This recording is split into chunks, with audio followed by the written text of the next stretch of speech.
This copyrighted telecast is presented by authority of the Chicago National League Ball Club, which has the right of approval of the announcers and is intended solely for the private non-commercial use of our audience. Any publication, reproduction, retransmission, or other use of the pictures, descriptions, and accounts of this game without the express written consent of the Chicago National League Ball Club is prohibited.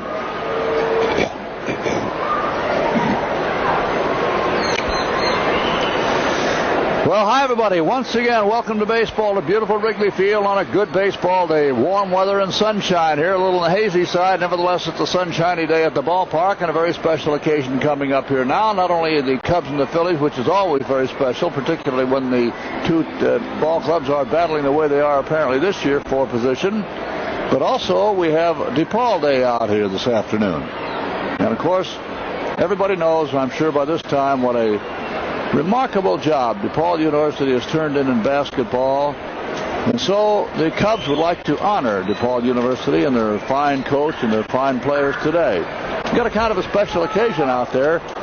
Ray Meyer, who's the coach of the DePaul team, is shaking hands right now with Herman Franks. As you know, WGN Television will carry DePaul basketball next season.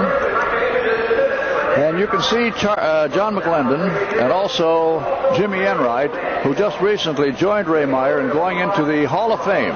Let's switch down to the PA mic there right now and pick up Buck Peden's introductions. Curtis Watkins, Gary Garland, James Mitchum, Clyde Bradshaw,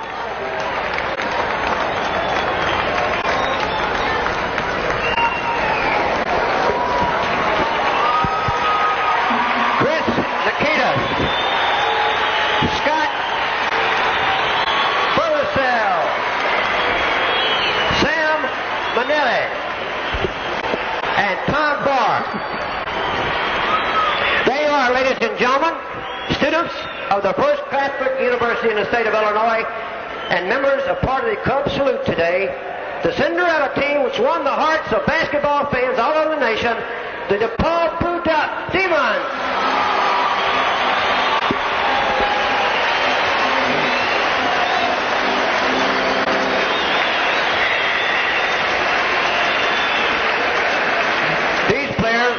Will watch as three of the greatest men to walk on a basketball court, now all Chicagoans, participate in the throwing of the ceremonial first ball. All three recently received the highest of all basketball honors at Springfield, Massachusetts, when they were inducted into the National Basketball Hall of Fame. First, the catcher today, a student at University of Kansas and the inventor of basketball, Dr. James Naismith, a student who later became a coach at Tennessee A&I, where he won 522 games and 3 straight national championships, Hall of Famer John McClendon.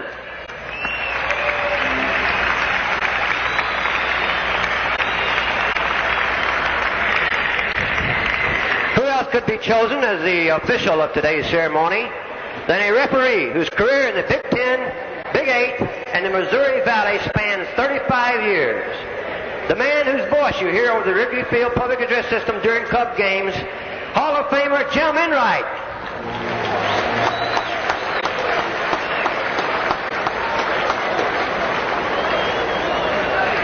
Finally, the pitcher today, from St. Patrick High, Notre Dame University, and basketball coach at DePaul since 1942, where he led the Blue Demons to 596 victories, including a third-place finish in the recent NCAA championship, Hall of Famer Ray Meyer.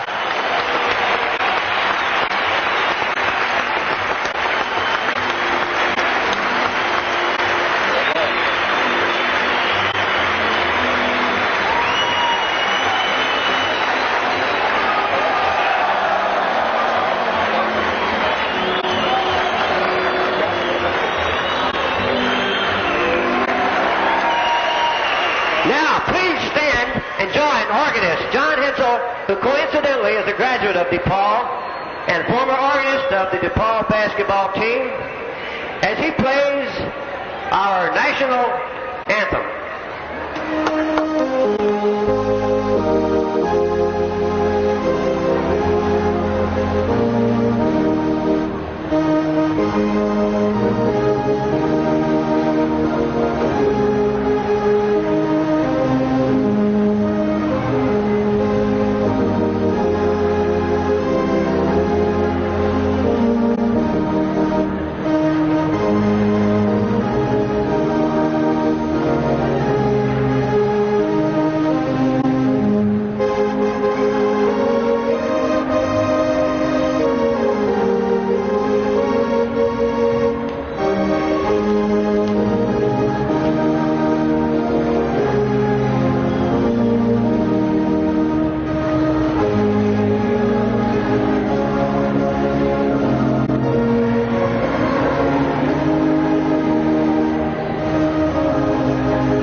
the ball game right after this message.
Now, let's go with the batting orders of this ball game. For the Phillies, Bake McBride at right, Larry Boa at short, Pete Rose at first, Mike Schmidt at third, Del Unser in left, Gary Maddox in center, Bob Boone catching, Rudy Maoli at second, and the pitcher, Randy Lurch. Now for the Cubs, DeJesus at short, Vail in right, Buckner at first, Kingman at left, Oliveras at third, Martin in center, Foote catching, Sizemore at second, and the pitcher, Dennis Lamp, to blister his heel sufficiently for Dennis to pitch today. Plate umpire will be Dick Cavanaugh, Bill Lawson at first, Dennis Riccio at second, and Dave Slickenmeyer will be the umpire at third. Let's take them around. Out in left field, there's Dave Kingman. Center fielder, Jerry Martin. And the right fielder is Mike Vail. At third base, Steve Oliveras. The shortstop is Ivan DeJesus. At second, Ted Sizemore. At first, Bill Buckner. Pitcher, Dennis Lamp. And the catcher is Barry Foote. There's Tony Taylor coaching at first. And Billy DeMars coaching. Why have they got Bobby Wine there? That's Billy DeMars coaching at third. First base umpire is Bill Lawson. That's Dennis Riccio out of second. At third is Dave Slickenmeyer. Behind the plate is Dick Cavanaugh. So on DePaul Day with Ray Meyer and his players, and a couple of other Hall of Famers, Jimmy Enright, John McLennan involved, John Ketching, Enright, who else? Umpiring. So we honor this great team. And the leadoff hitter is going to be Bake McBride. He'll be followed by Boa and then Pete Rose.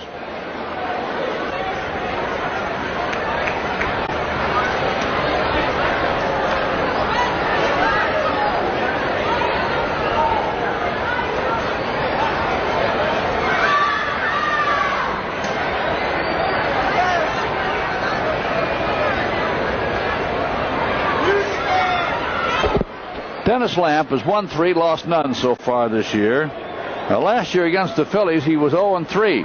That also constitutes his lifetime against them.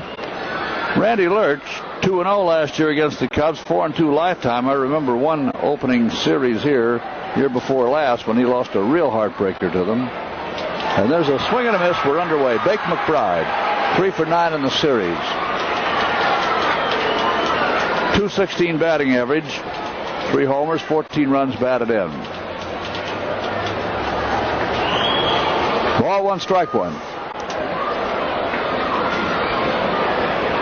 McBride has a .329 lifetime against the Cubs. There's a shot to left center, and that's why. There's an example of why he has that good batting average against the Cubs. Lead right into that pitch. Out to left center. That brings up the shortstop, Boa.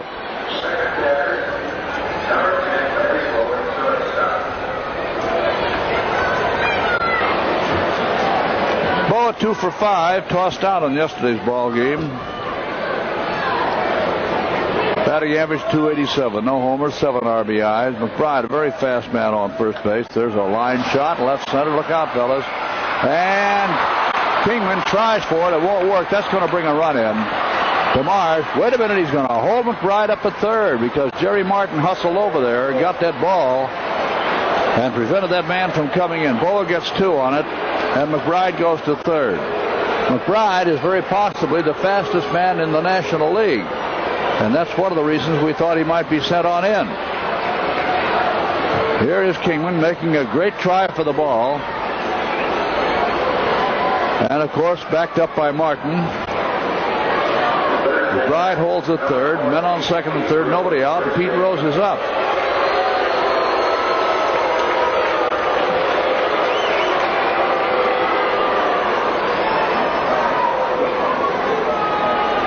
Well, Pete's hitting .346 for the year. 3 for 9 in this series. Every time you look up, he's hitting a double. Got 2 in the opener, 1 yesterday. 1 homer this year, 15 RBIs. And that's a ball. Ball 1. At the end of 3, Cardinals 2, Montreal nothing. They're playing at St. Louis. The White Sox at Oakland. Sox won last night.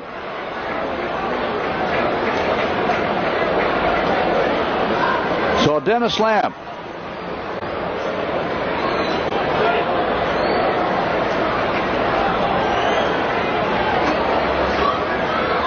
Trying to get out of a jam real fast here. That's a strike. Well, there are more enviable positions to be in than to have men on second and third with Rose and Schmidt coming up.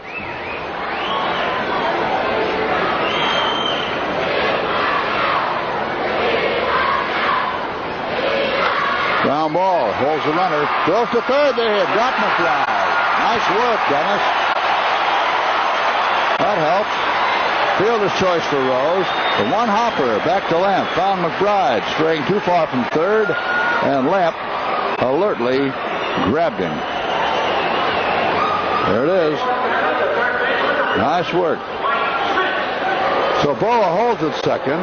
Rose is on base, of course, on a fielder's choice. And that's 1 out, men on first and second. Mike Schmidt is the batter. 2 for 7 in the series. And he's raised his home run total in this series up to 12 with a couple of them. He leads the National League in home runs. He also has 28 runs batted in. Batting average .270. Look out, there's a high fly, left field. That's still going back. Back she goes, back. And it is on the catwalk. It's a home run. The south wind coming out of the south at 17 miles an hour helped it. And Mike Schmidt just got one of those wind-blown homers. And 3 runs are in for the Phillies.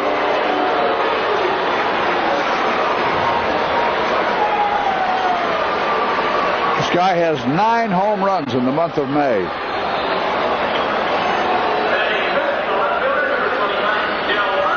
Of the last 10 Philadelphia homers, Schmidt has 9 of them. Maddox got 1 yesterday. Well, that'll bring up Del Unser, hitting .444, 4 for 9 in this series, and that's strike 1. Schmidt claimed yesterday that Russell threw at him, and that woke the ball club up. Cubs deny it. Strike 1.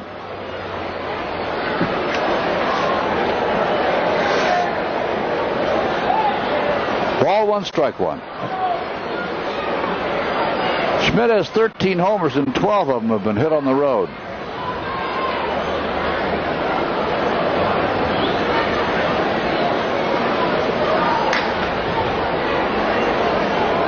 Well, Pete Rose was sent across the plate on that one, and that's a milestone for him. Puts him 19th on the all-time runs scored list. He just moved ahead of Mickey Mantle for the most runs ever scored by a switch hitter.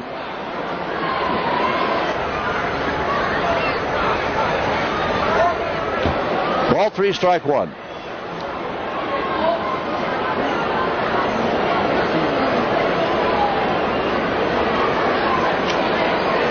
Dave Kingman never did give up on that home run. Matter of fact, when it finally sailed over his head, he turned around and faced the vines as though to maybe still play it off the wall.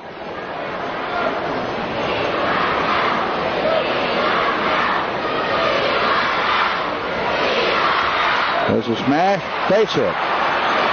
Unser has just gotten his 5th hit in 10 at-bats in this series, and that brings up center fielder Gary Maddox.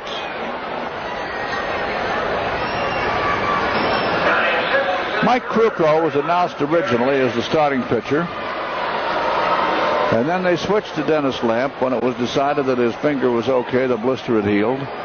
So Krukow is now set for Saturday. Strike one. Maddox hitting .277, 2 for 9 in the series. 5 homers, 18 runs batted in. That's a ball, 1-1. That's Donnie Moore. Rose has now scored 1,678 runs. There's a drive left field, base hit, right on the hop by Kingman. And Unser moves to second. That brings up the catcher, Bob Boone. And it should bring Mike Rourke out of the dugout pretty soon. There he is.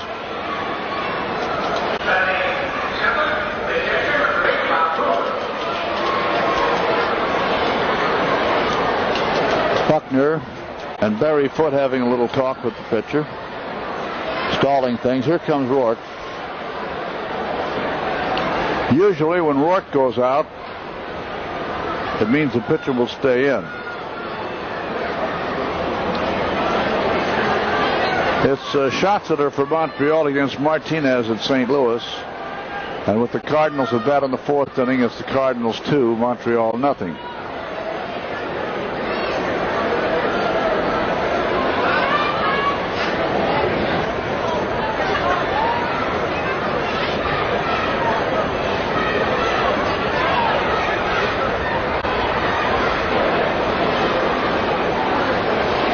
Well, here's Boone, 1 for 4 in the series.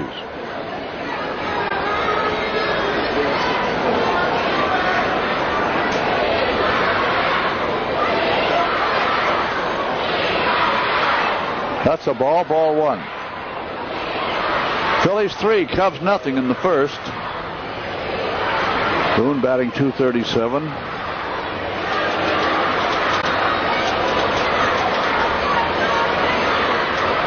Foul ball. 1-1.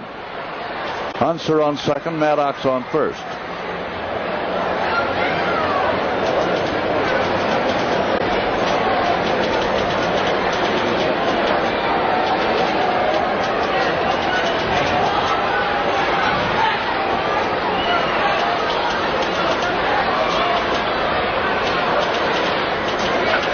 That's hit. That's way back there. Back she goes. Wow, another home run.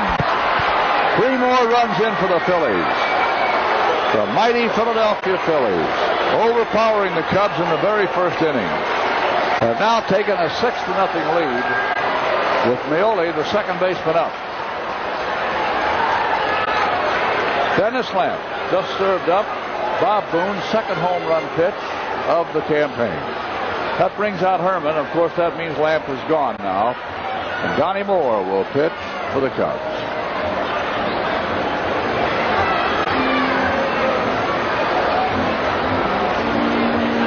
You know, the last time Lamp pitched here was in that game against Cincinnati, which eventually was suspended.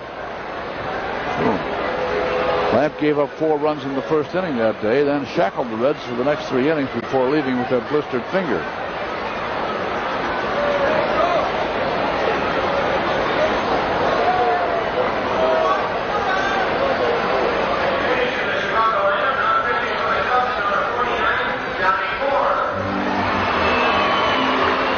Just came on the intercom and he said, I'll tell you something, 6 runs won't win this game.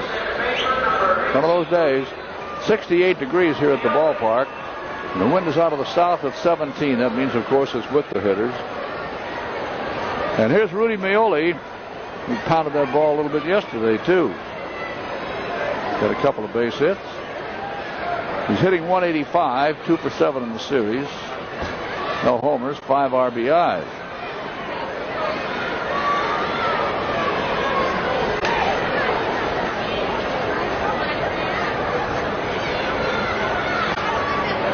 A strike. 1-1. Toronto 1, Cleveland nothing. Cleveland at bat now in the second.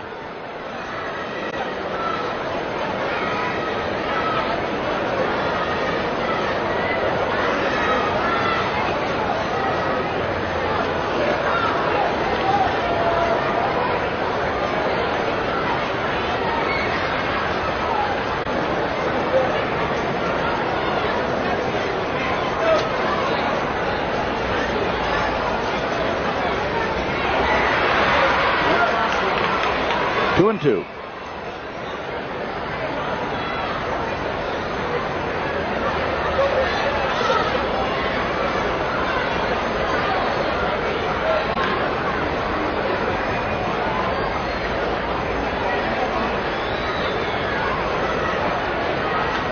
There's a high foul ball. Out play to the left. 2-2.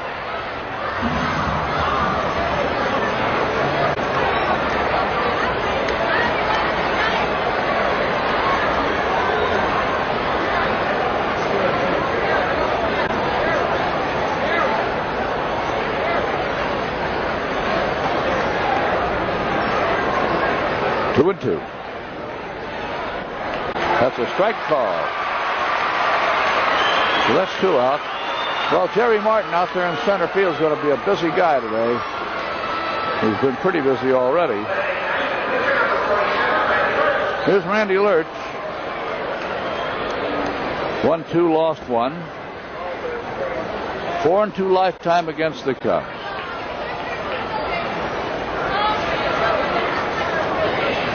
Phillies 6, Cubs nothing at this point. Foul ball.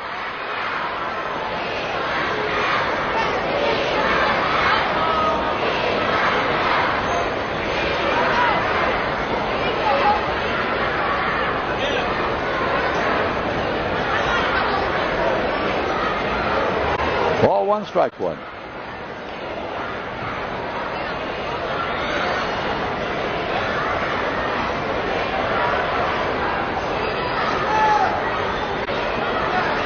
One and one. Foul ball. Out of play to the left. 1-2.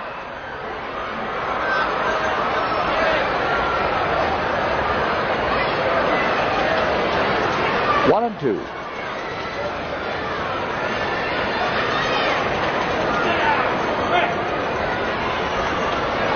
She reads 2-2 now on the pitcher Randy Lurch, and with his appearance, the Phillies have batted around in the inning.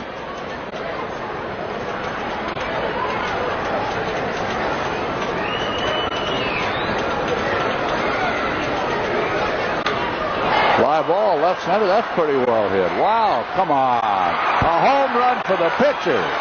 Wow. Randy Lurch just hit a line drive, opposite field homer, right in among the bleacher bums there in left center field. Oh boy. That makes it 7-0 as Randy Lurch crosses the plate.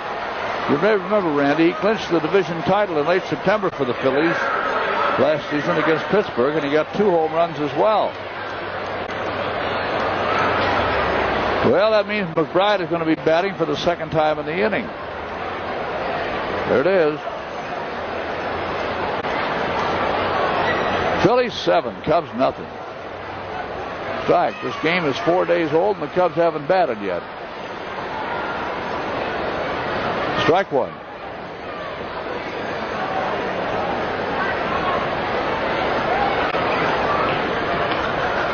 Foul ball. 0-2.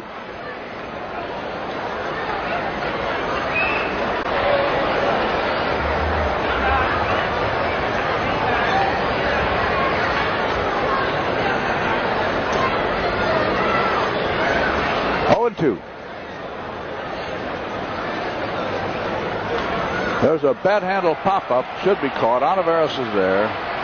He's got it. Woo, boy. 7 runs. 7 hits. 3 of them homers. No errors. Nobody left. Let's go to the Cub first score. Phillies 7, Cubs nothing. So Dale Unser's in left field now for the Phillies. Center fielder is Gary Maddox. And the right fielder, Bake McBride. There's Mike Schmidt at third. Larry Bowe at short. Rudy Meoli is at second. And Pete Rose is at first. Randy Lurch, the pitcher. Bob Boone, the catcher. A couple of hard hitters in that battery. There's Cookie Rojas coaching at first. Joey Malfitano over at third. And DeJesus leads off. Phillies 7, Cubs nothing. Wow. Ron DeJesus, who in the 7th inning yesterday broke up Carlton's no-hitter. 4 for 9 in the series, .222 batting average, couple of homers, 8 RBIs. That's a strike. 0-2. Cleveland 3, Toronto 2. Cleveland at bat in the third.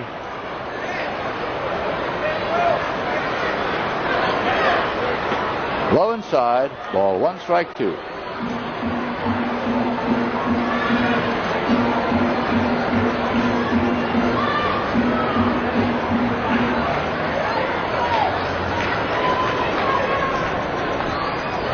Foul ball. 1-2.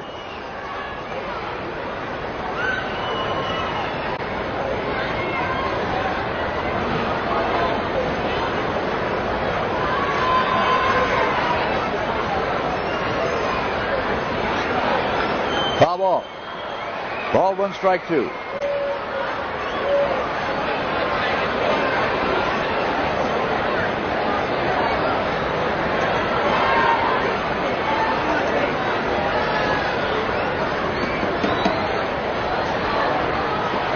That's a little low.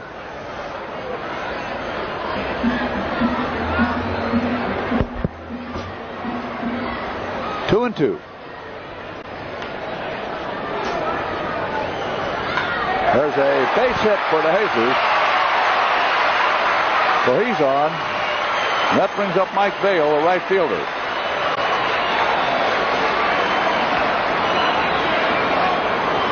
The Cubs again today trying to go ahead of the league. And the Phillies trying for their 24th win. They are already the winningest team in the National League. They have 23 victories. Nobody else has that many. Over in the American League, Baltimore has 23. Foul ball. Mike Vail hitting .353, 0 for 3 yesterday. Couple of homers, 5 RBIs. Left-handed pitching, so Vail instead of Mercer playing right field. Strike 1.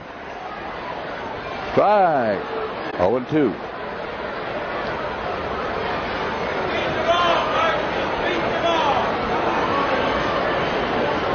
The end of 5. It's still the Cardinals 2, Montreal nothing. There's a base hit. And DeJesus holds at second.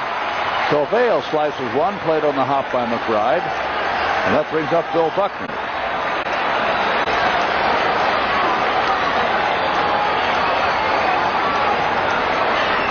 Well, Toronto at Cleveland. And Thornton has hit his 5th home run in the second with nobody on. Are you ready for this? Davey Rosello has homered for Cleveland in the second with 1 on. So Cleveland leads 3-2. By the time you turn around, an ex-Cub is hitting a ball.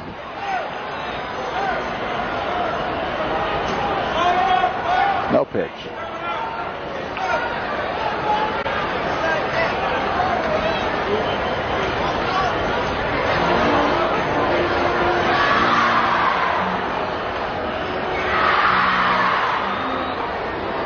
Bill Buckner, .246 hitter at bat.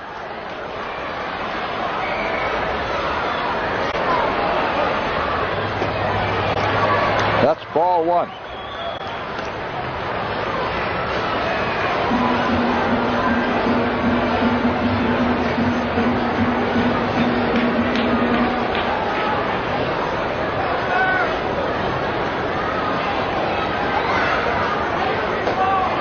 That's a ball. 2-0. Ball 2, no strikes. First baseman Pete Rose into the mound to have a little visit with Lurch.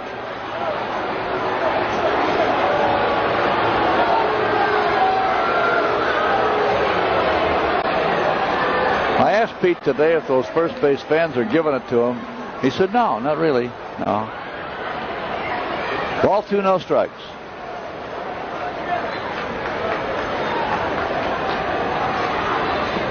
Strike. Ball 2, strike 1.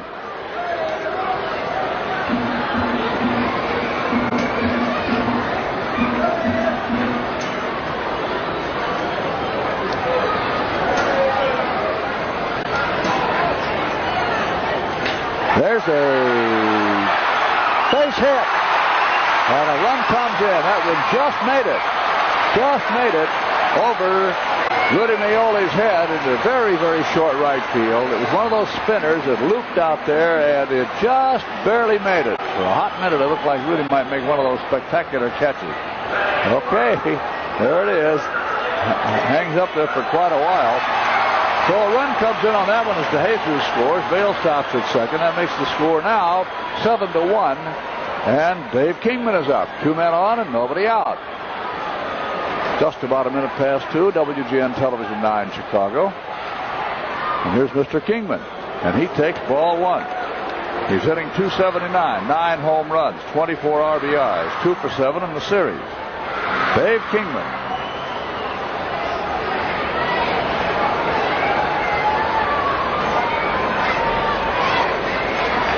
So it's 7-1 Phillies. That's it. Way back there. Straight there, baby. Back. Hooray! A wave of Avenue homer for Dave Kingman.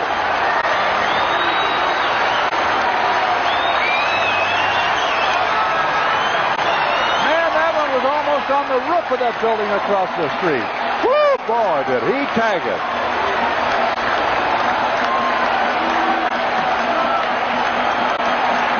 So that makes it 7-4.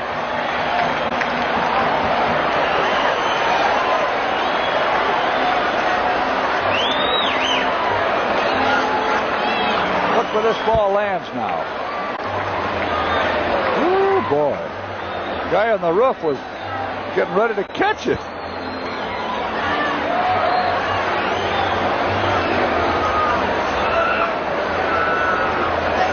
So the pitching coach, Herm Starrett, just had a little visit with Lurch. So Ontiveros is the batter. Nobody on and nobody out. And that is ball 1.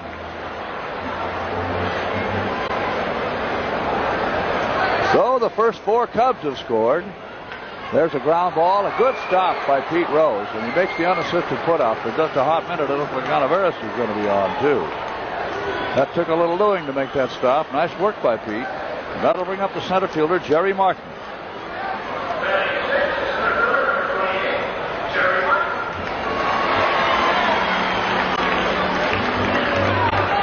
The most home runs by both clubs in an inning is 5. Been done by several clubs.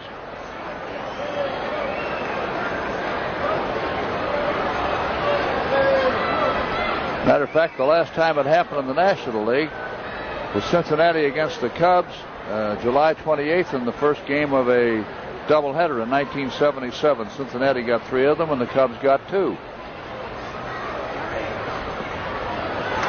Ball 2, 2-0.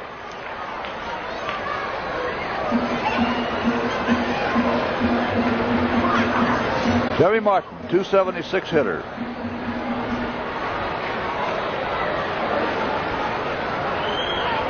That's a strike.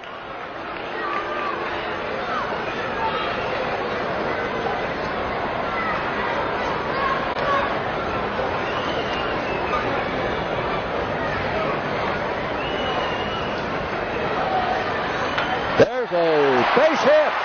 Could be an extra base hit. There goes Martin heading for second. He may try for 3 here. Nope, he's going to hold up at second.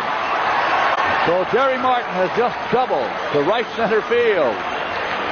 Hey, how about this ball game? How's this for an opening inning?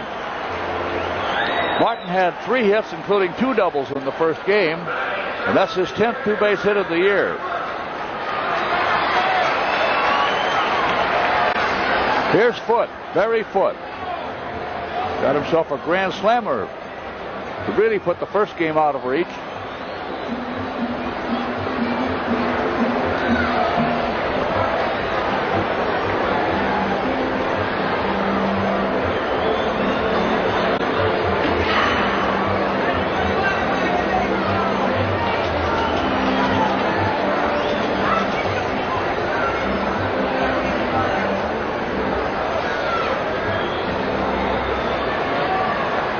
Here comes Starrett out, and it looks like that will be all for Lurch. So neither pitcher has survived the first inning, and Doug Bird is going to come in. That's Danny Ozark asking for the ball. And here comes the fellow from Kansas City, Doug Bird. Well, talk about peaks and valleys, Lurch can tell you. So can Dennis.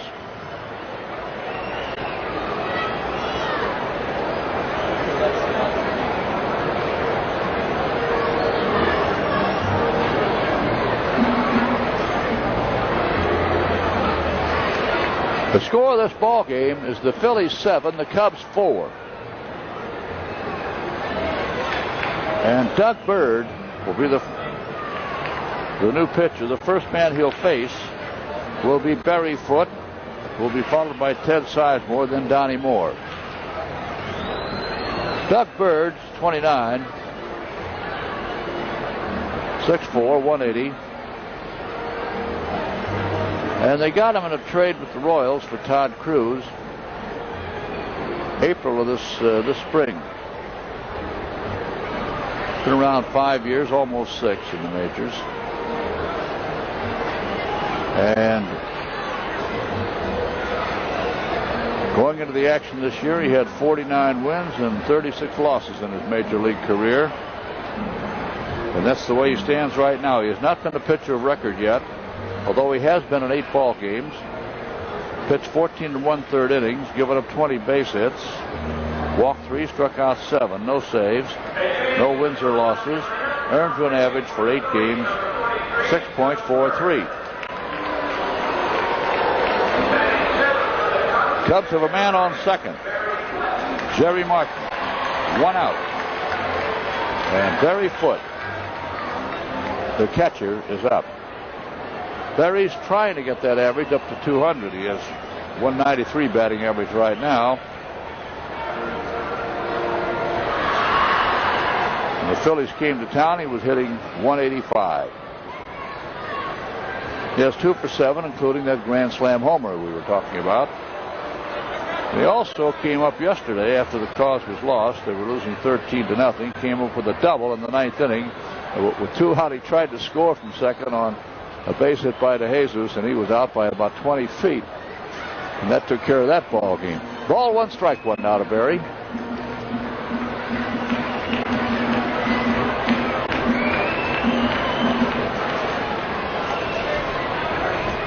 There's a fly ball, right center field, and it is grabbed out there by McBride. And that will bring up the second baseman Sizemore. So far, a total of 11 runs have been scored in the inning. That's a long way from a record, incidentally. Record is 19.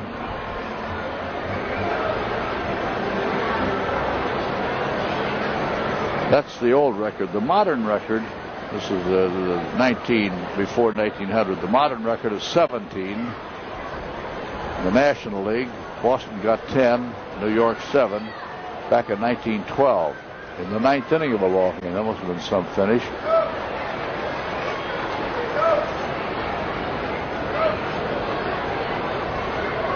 So they're 6 away from the modern record. There's a drive, left field, and that's going to bring in a run.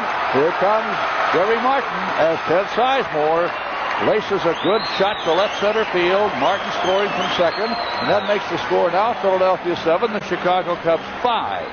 Sizemore on first base, and Donnie Moore is due up. There it is, as Sizemore bats in his 9th run of the year. Welcome home, Jerry.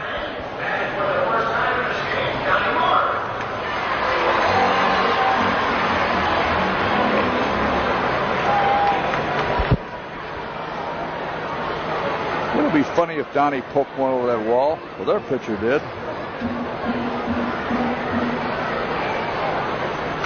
There's a drive, right center field. That's going to be all the way to the center field wall out there. And what Ted Size Moore score on this one is Donnie Moore decides to go for third. His ball is throw. He is safe. Wait a minute. The ball is against the dugout fence. And had it gone into that dugout, and it almost did, it didn't miss the entrance very far, he would have been across the plate. As it is, Donnie Moore has just tripled one in. And the score of this ball game now is Philadelphia 7, the Chicago Cubs 6, and the tying run is on third base, and DeJesus is up. Wow, one pitcher this inning gets a homer, the other gets a triple. Woo, boy. And this is only the first inning. So, DeJesus the batter. Donnie Moore on third. He really was tearing for third base when he rounded second there.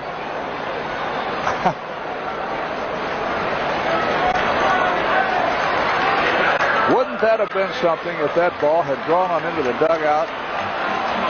And you see, they've got a small fence there with this new dugout to protect them as they sit there. There's a strike. But there, of course, is a little stairway in the center of it.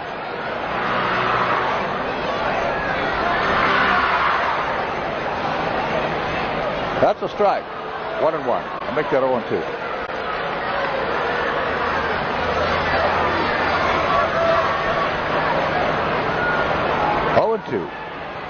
Up, there's a high fly to right. And McBride waits for this one. He's got it. Hey, that's got to give him trouble. And so that ends the inning. But in the inning, both ball clubs sent 10 men to the plate. And the Cubs, 6 runs on 7 hits, no errors, and a man left. And at the end of one inning, Philadelphia 7, the Chicago Cubs 6. Well, let's see what happens in the second inning. In the first inning, 10 men batted on each side, and of the 20 batters, 13 of them scored. The batter is Larry Boa. He'll be followed by Rose, then Schmidt, the 2, 3, and 4 hitters. There's a ground ball back at first, and Buckner says, I'll take this one. So Boa comes up with a ground out instead of a double to open this inning. That brings up Pete Rose, who hit into a force play the last time up. Actually, it wasn't a force play, it was a pickoff play because he hit one back to Lamp, and then Lamp threw the third, and they caught McBride off the bag. Pete wound up on a base on the fielder's choice and homered. The homer by Schmidt brought him in.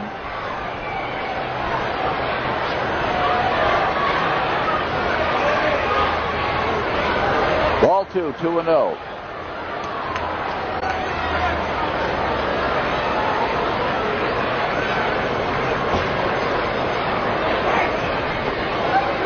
That's ball 3, 3-0.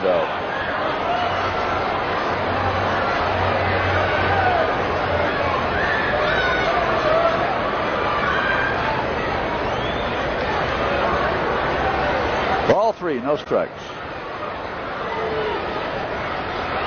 That's the ball. Pete walks.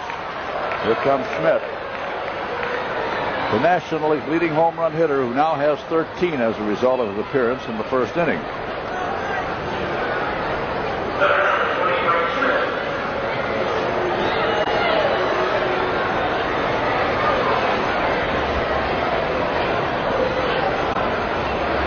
Fella's so strong that sometimes he swings the bat too hard.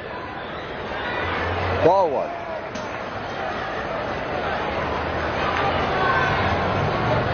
Talk about bat speed.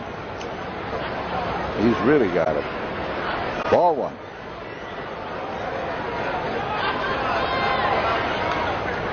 Foul ball. 1-1.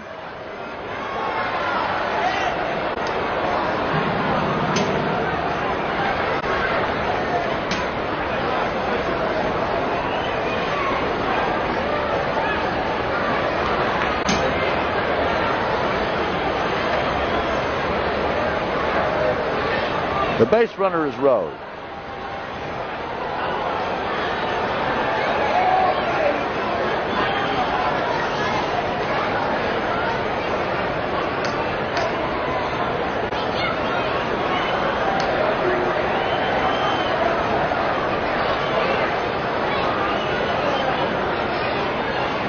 That's a strike. 1-2. Rose has 4 stolen bases in 6 attempts.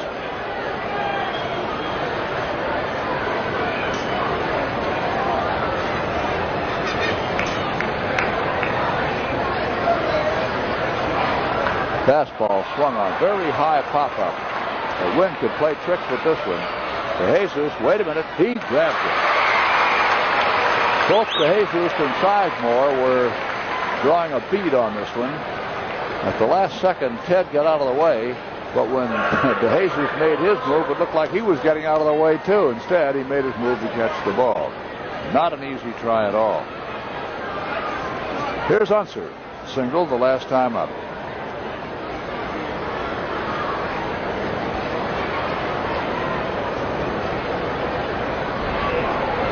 Ball 1.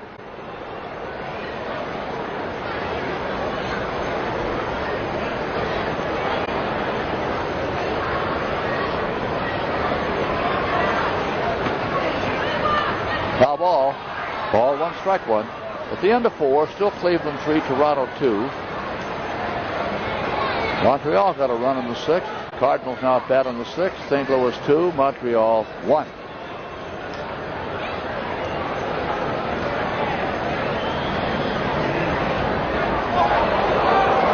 Ball 2, strike 1.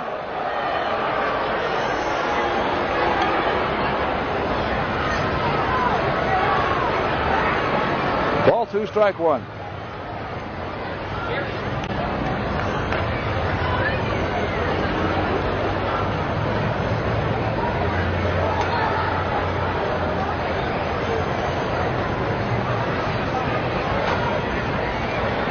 There's a fly ball, right field.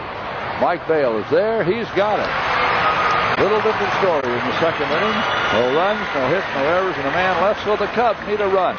We're going to the Cubs 2nd. The leadoff hitter will be Mike Vail. Phillies 7, the Cubs 6.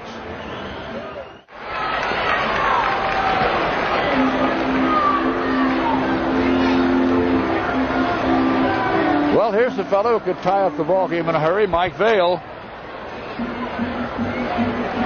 Got a single in the 1st inning, one of the 7 hits the Cubs had.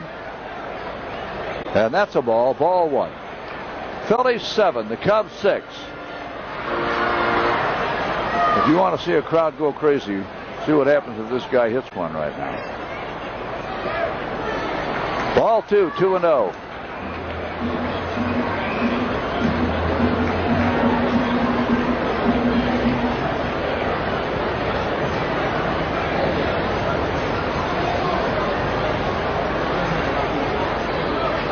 Bag. Ball 2, strike 1.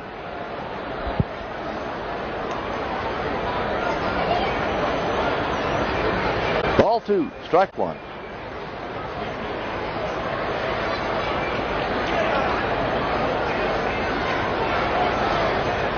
There's a ground ball, base hit. He grounds one between Bo and Schmidt.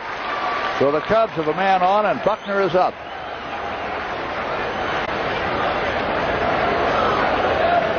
Here's Bill. Well, the Cubs have now out-hit the Phillies 8-7.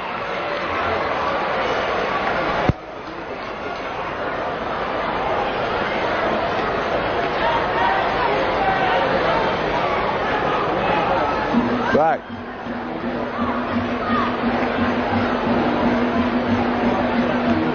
Strike 1.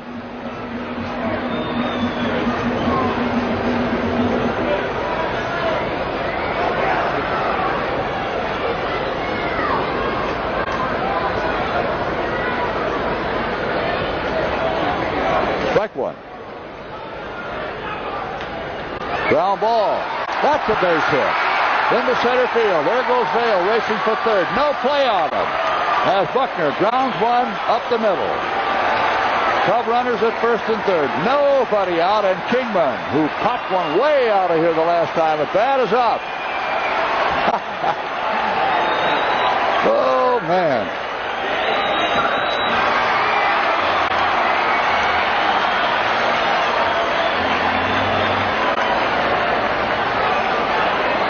Remember one year before last, when the Cubs had an 11-run lead on the Phillies, and the Phillies won that ball game? There's a ground ball. That is taken by Schmidt. Over to second. The relay. In time. Oh, boy. And the runner on third had to hold. He even had time to take a glance at his man on third before going around the horn with it, and he still got Kingman on the double play. That brings up Olivares.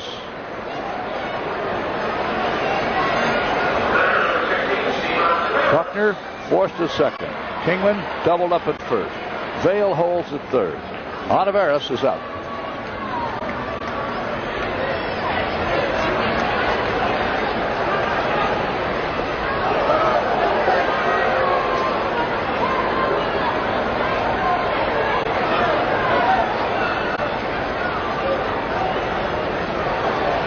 Ball one. Ball two. 2-0 now to Steve. Grounded out to Rose the last time up, a play on which Rose handled himself very well. Strike. Ball two, strike one. Steve Olivares trying to get one here. Put the Cubs back in the ball game.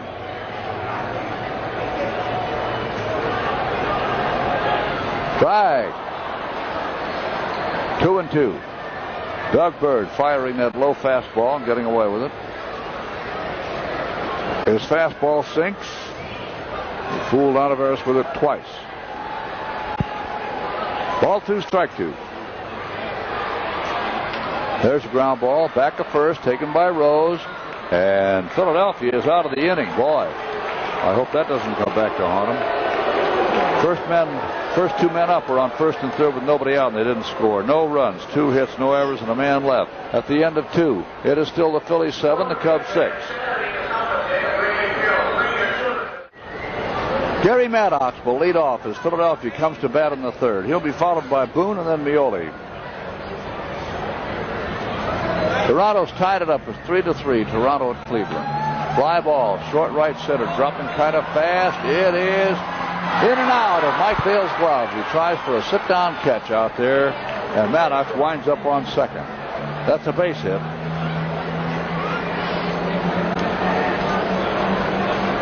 Too bad. Went for a low pitch, popped it up. Got himself a base hit. That brings up the catcher, Boone, who belted one out of here the last time up.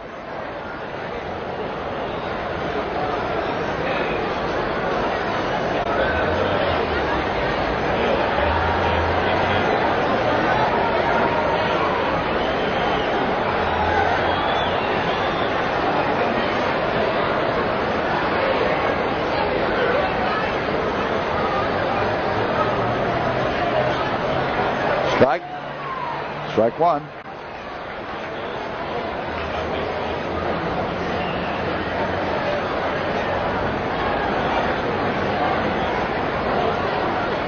Maddox leading off second.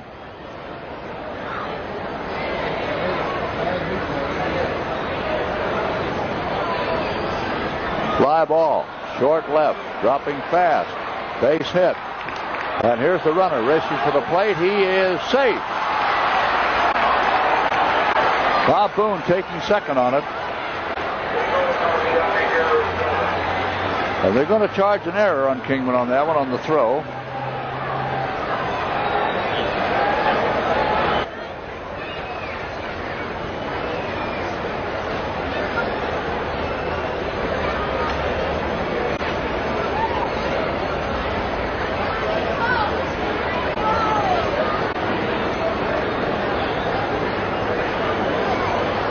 Strike one.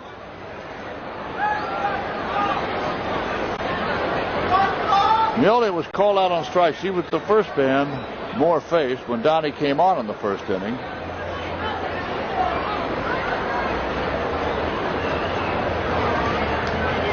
Each team with 9 hits now.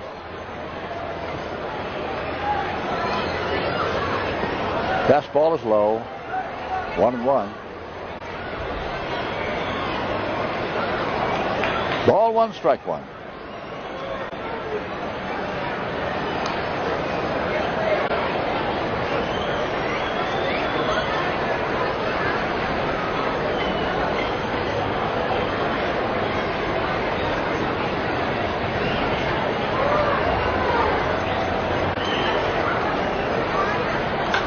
Fly ball. Center fielder Martin goes back for this one. The man on second tags up. He's going to go for third. And the throw is just a little late.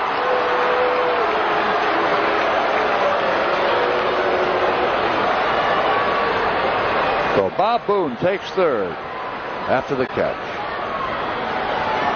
Man on third, here's Mr. Bird.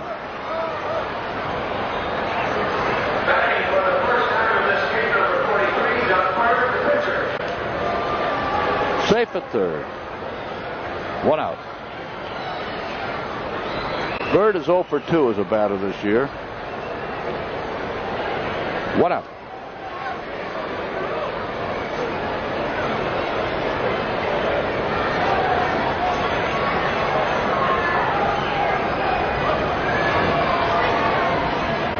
Foul ball. Strike 1.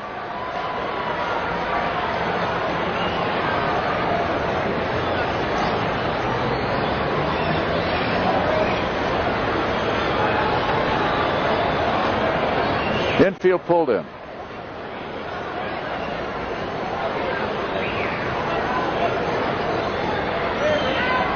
Low and away. Ball 1, strike 1.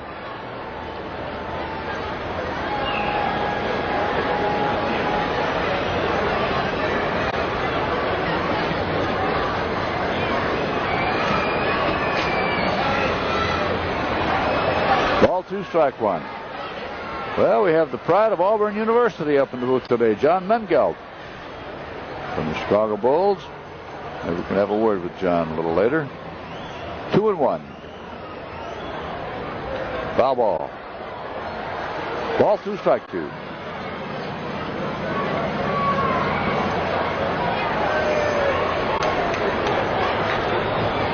There's the Cub Brain Trust. Peanuts, Herman, and Mike. 3-2.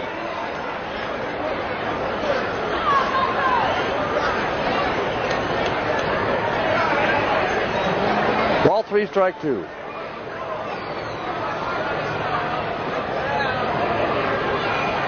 That's a ball. Oh man, he walked the pitcher. Now come on, Donnie. That was your out. Now, of course, the infield still has to play in, with men on first and third, and 1 out, and a dangerous man. Bake McBride is up.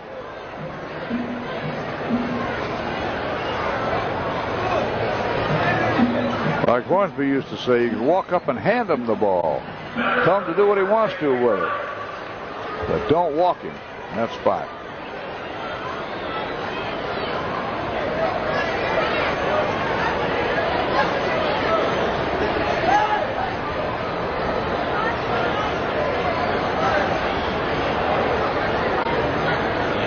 Boone on third. Bird on first. 1 out. Bride the batter.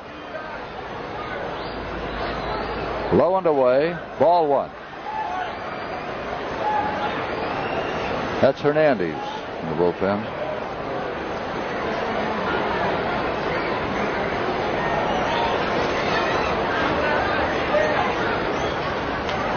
Fly ball.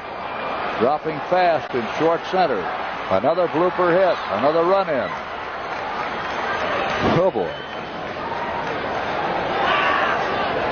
So Boone scores. Bird goes to second. With 1 away, Bo is the batter now. And the score is now Philadelphia 9, the Cubs 6. There it is, a blooper hit.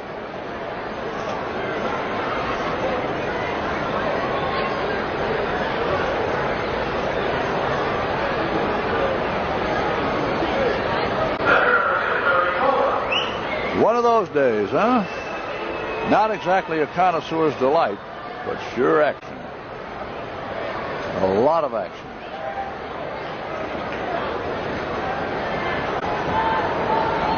Okay, Boa at bat. 2 on, 1 out. There's a shot to center field. That's going to bring one in, it looks like. Nope, DeMars holds up the pitcher Bird at third. That loads the bases for Pete Rose.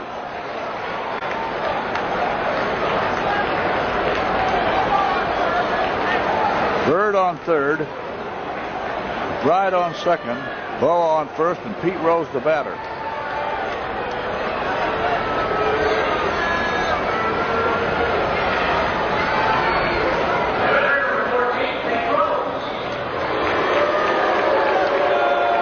Here's Pete.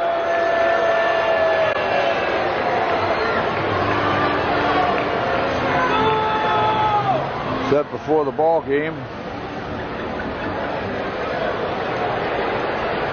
fans over there boo me when my name comes up on the board. Boo me because they thought I wanted too much money and left because of money. Then they turn around and give Foster the money. Gave him $750 and they could have me for $450.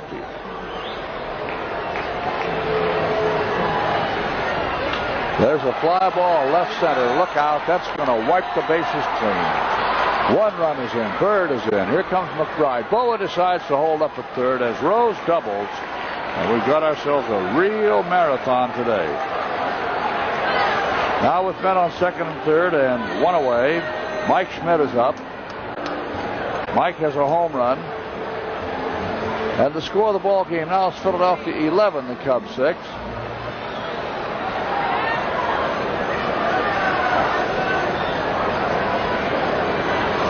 And anticipating a pinch hitter for Moore, or whoever might be pitching when the Cubs come to bat, Bittner is going down to the bullpen to loosen up a little bit. In the meantime, Herman's out there. Woody Hernandez is being called in.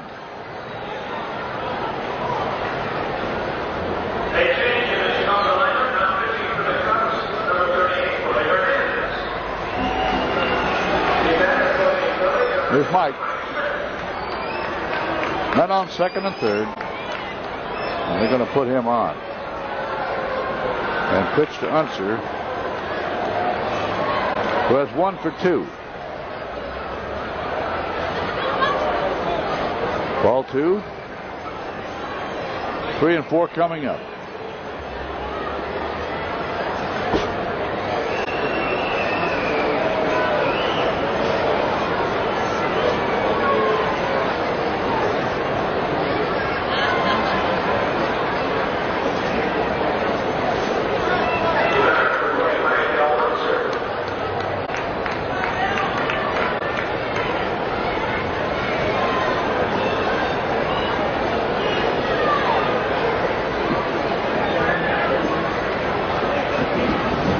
Here's Dell. The bases are full. Boa, Rose, Schmidt, third, second, first. And that's a little low. That's ball 1. Phillies 11, the Cubs 6.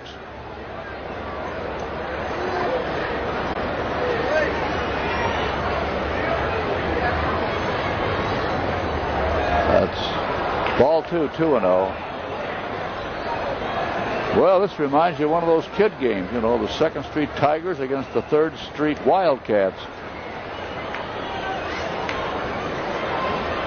The old gag.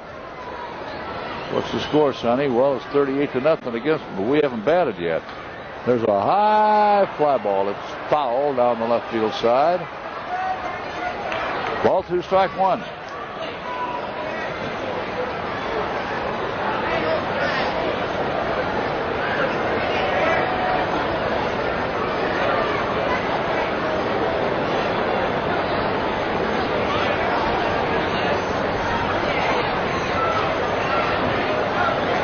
Ball 2, strike 1. Kingman, Martin, Dale in left, center, and right, playing in the swing late. There's a foul ball. Didn't swing late on that one. Olivares, DeJesus, Sizemore, Buckner, the infield third to first, the battery, Hernandez, Barry Foote.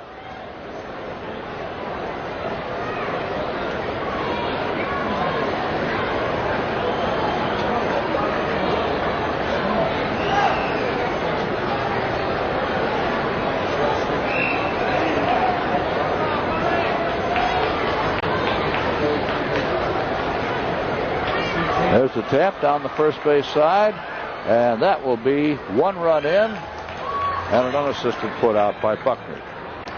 So with a dribbler down the first base side, Dale Unser bats 1 in. Larry Bowa crossing the plate. So Pete Rose is now on third. Mike Schmidt is on second.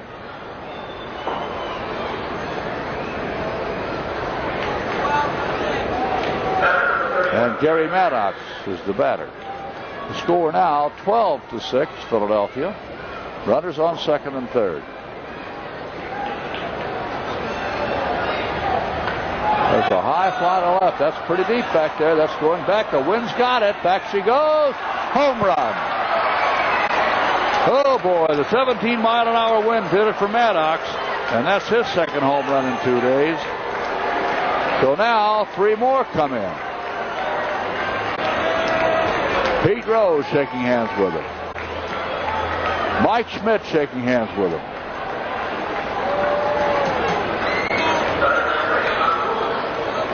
And that brings up Bob Boone, who also got a hit this inning. Well, Maddox has a double and a home run in this inning. So now the score of the ball game is Philadelphia 15, the Cubs 6. Well, it was 7-0 in the first inning. Then the Cubs got back 6. And Boone is on first base. I guess Hernandez plunked him.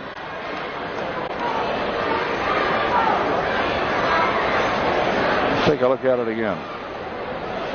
Well, probably to nobody's great surprise, Hernandez hits Boone. And that'll bring up Mioli. 2 out and a man on base. So the 7-run inning didn't appear big enough for Philadelphia to be safe, so they thought they'd better go out and get 8 more, which they have done. Fastball strike. Strike 1. Home runs in this ball game. Schmidt with 2 on in the first. Boone with 2 on in the first. Lurch with nobody on in the first. Maddox with 2 on here in the third. For the Cubs, Kingman with 2 on in the first. Wild and woolly Pier 6 brawl today. And this ball game is only in the 3rd inning.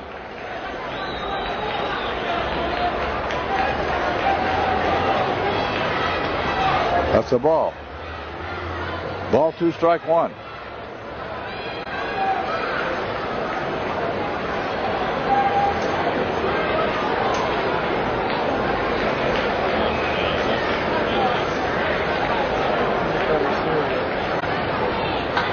There's a drive to left, base hit. Boy, oh boy. So Mioli comes up with a hit. And now here comes the pitcher batting for the 2nd time in the inning, Doug Bird.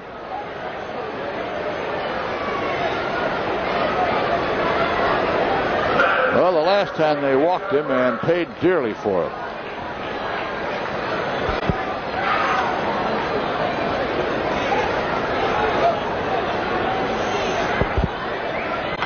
Foul ball. Strike 1.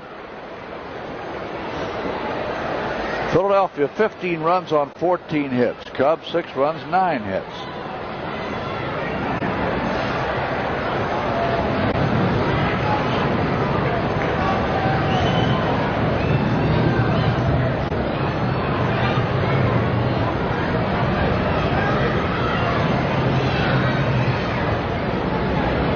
One and one.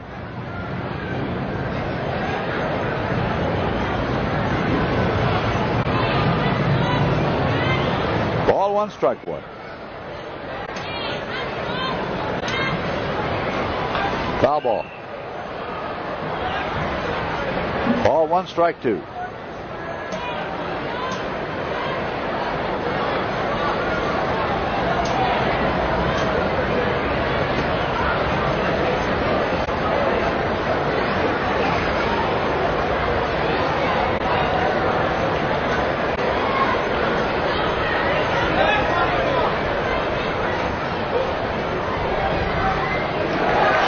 He got him and finally retires the side.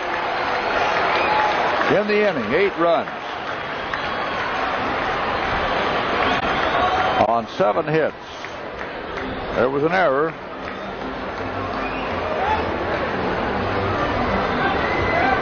Nobody left. And so as we go now to the Cub half of number 3, it's Philadelphia 15, the Cubs 6.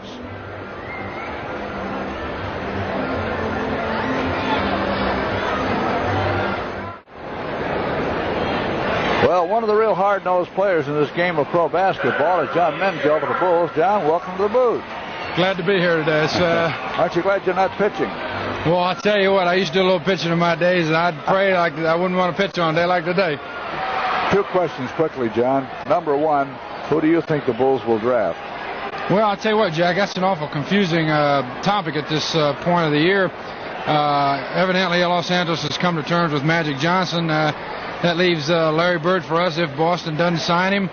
But Magic can't sign, until the draft, and maybe if Larry Bird comes out, maybe LA will take him. So it's really confusing at this point. If you were drafting, would you take one of those 2 first? Oh, definitely. They're both going to be super ball players. There is a 6-3 put out as Jerry Martin leads off. And it isn't very often today that the first man up is going out, but Martin did. And that will leave up at bat now Mr. Barry Foote. All right, secondly then, John, got to know who's going to win the NBA this year. Well, I'll tell you, Jack, at the beginning of the playoffs, I always kind of make a little prediction. I picked Phoenix. They had a chance to get in the finals earlier this week and didn't do it, so the big game is tonight at 10:30, so we'll find out then if my choice is right.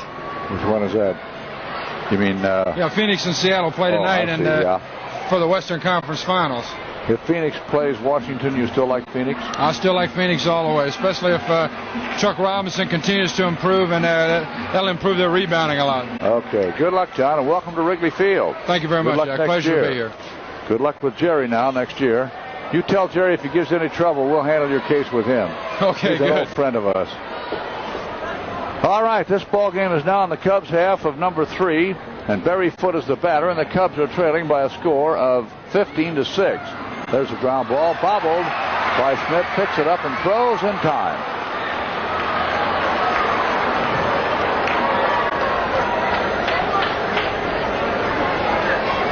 All right, here's Ted Sizemore.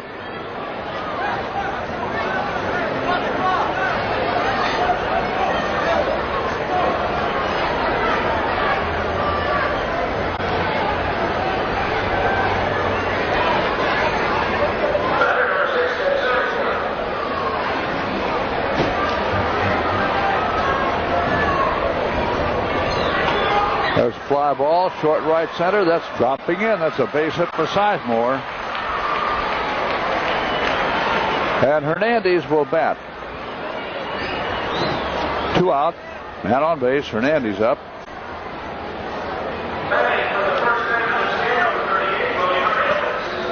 Willie hasn't been at bat officially this year.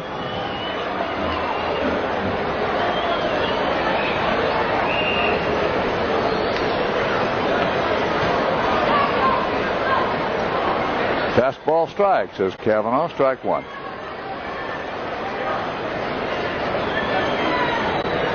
Strike 1. Strike. 0-2.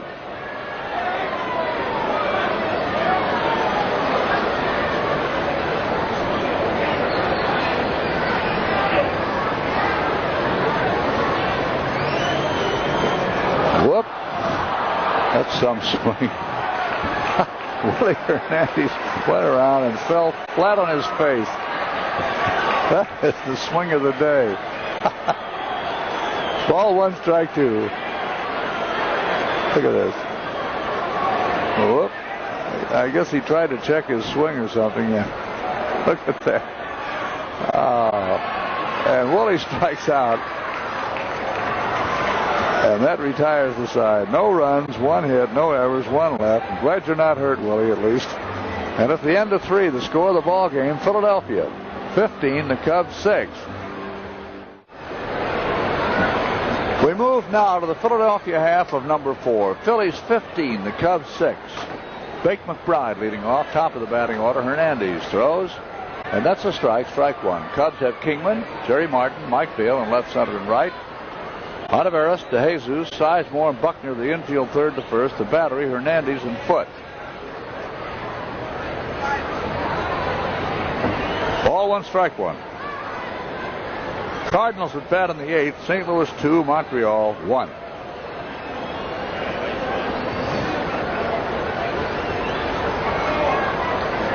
One to one. Strike. Ball one, strike two. Well, Hara just got his 3rd homer of the year and the 6th with a man on at Cleveland.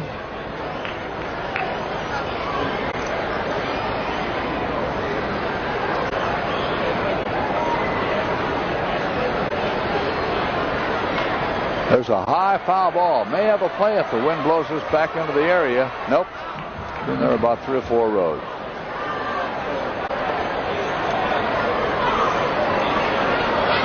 Ball one, strike two. The wind is out of the south at 17 miles an hour this afternoon. That means it's with the hitters for the most part.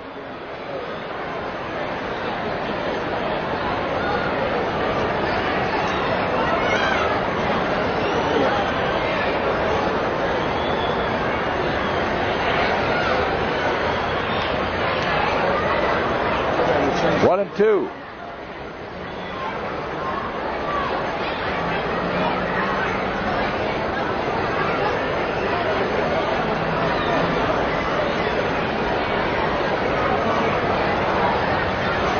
Ball one, strike two. Foul ball. Still 1 and 2. White Sox with Oakland later. Mets are at Pittsburgh tonight. Pittsburgh beat them in 13 innings last night. Dodgers at Atlanta. Eddie Solomon won that game for Atlanta over the Dodgers last night. There's a foul. San Diego and Cincinnati have the day off. San Francisco's at Houston tonight. San Francisco beat Houston 8-4 in the Dome last night.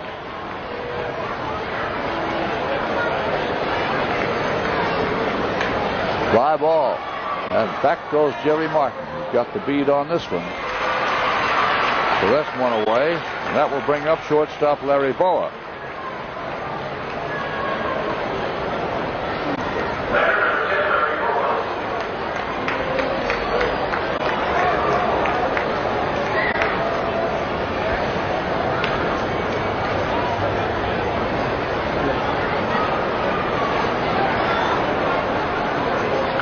Very high foul out of play. Strike one. Pirates come into town tomorrow for a weekend series. After that, the Cubs take to the road. And they'll be invading the East for the first time this year. New York, Philadelphia, and Pittsburgh. Foul ball. 0-2.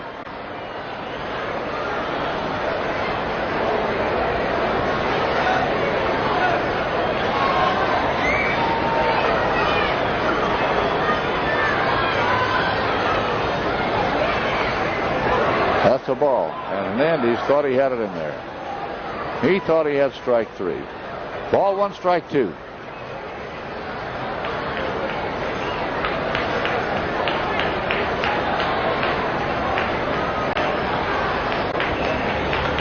That's foul ball. 1-2. 14 hits for the Phillies, 10 for the Cubs. 21 runs have been scored, 15 of them by the Philadelphia Phillies.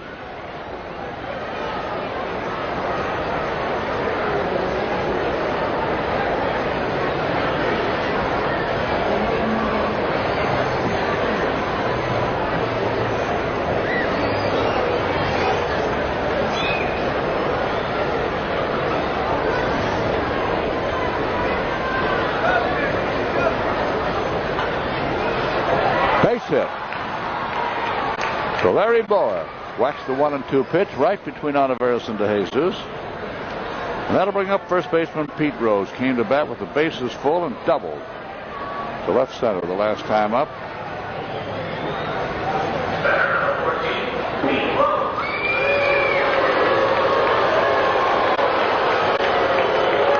Pete Rios has 4 hits in this series, and all 4 are doubles.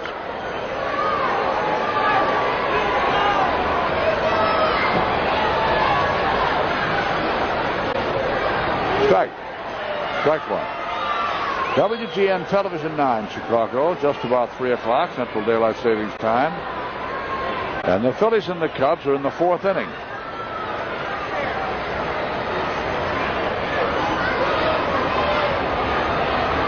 Drive. 0-2.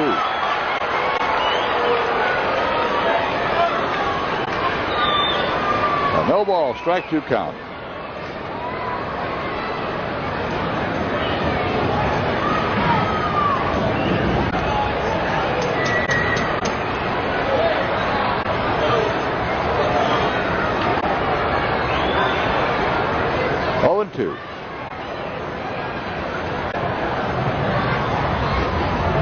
Ooh, close.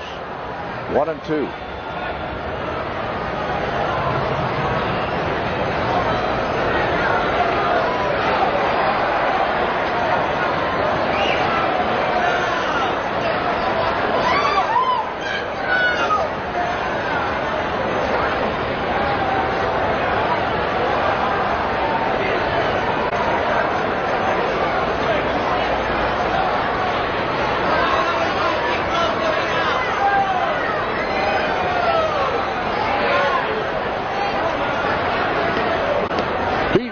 Switch hitter, batting right-handed now against Hernandez.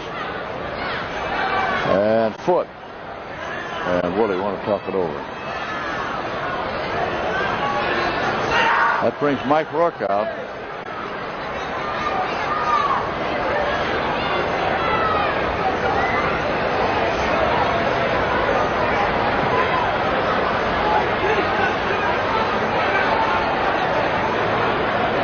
The base runner at first is Larry Boa.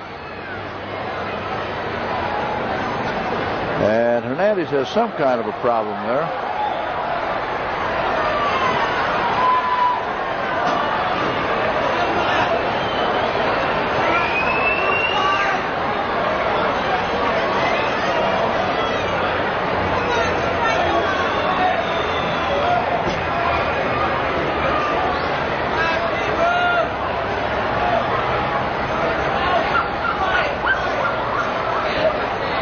Ball 2, strike 2.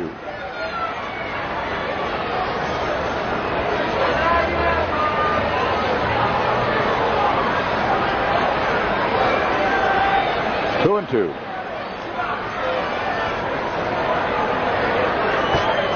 And there's a drive to right center field. That's going to be another double for him, maybe 3 this time. Here comes Boa rounding third, and he goes into the plate easily as Rose winds up at second with his 5th hit, all 5 doubles in this series. Another run for the Phillies, and the score of the ball game now is Philadelphia 16 and the Cubs 6.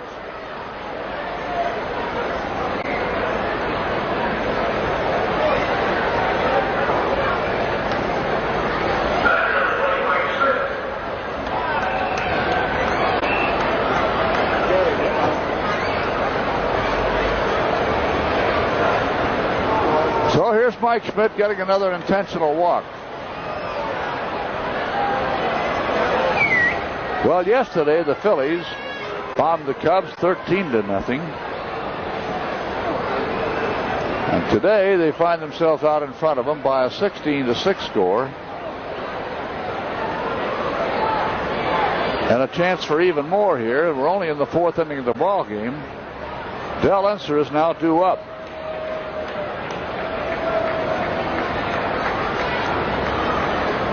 Two on, 1 away.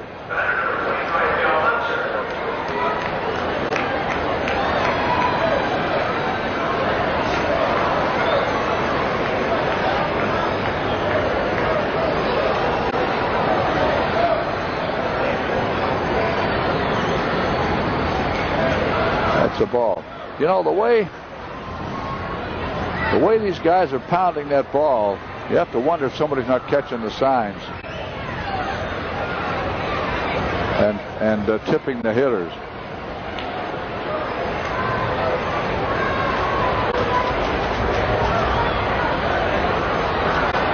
Ball 1.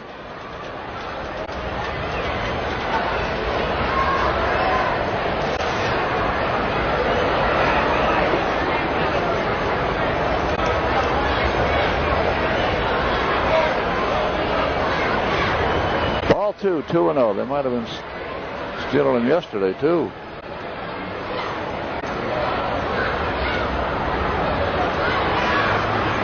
Strike. Ball 2, strike 1.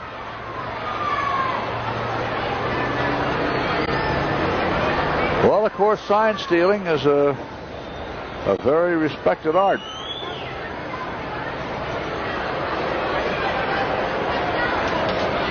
A lot of things could be happening. Maybe Hernandez might be tipping his way.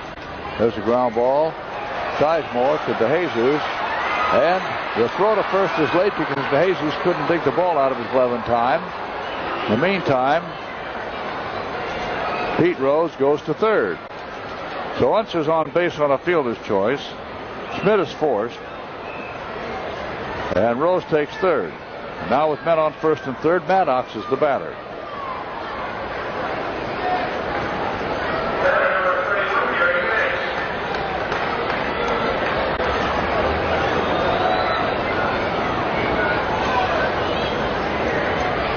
That's a little low, and however, the umpire at first base says he took the swing, so that's strike 1.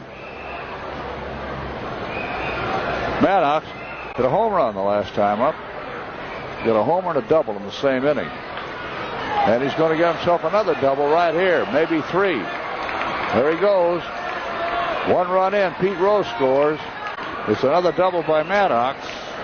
And Unser stops at third. Another run across then for the Phillies. Barry Maddox with his 4th hit in this ball game. Single, 2 doubles, and a home run. He may have hurt himself sliding into second on that one. Jerry Martin firing in. And now the score of the ball game is Philadelphia 17, the Chicago Cubs 6. And out having a look at Bake McBride is trainer Don Seeger.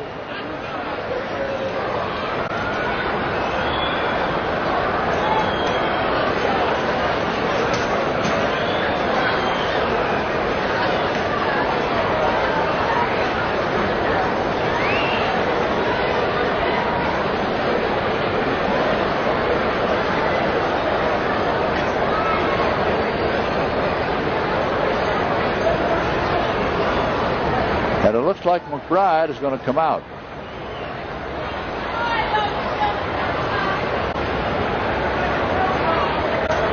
There's the slide again.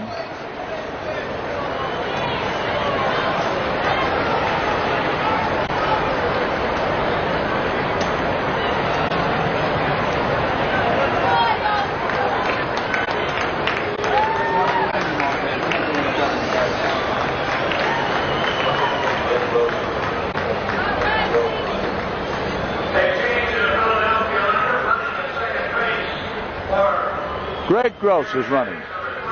He'll play center field, no doubt.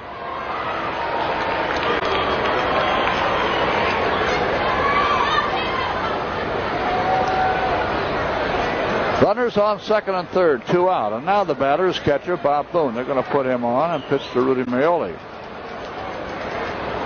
Well, yesterday the Cubs intentionally walked McCarver to get to Maioli, and Maioli promptly doubled with the bases full. The next time up, Maioli got another base hit. But they're going to play the percentage.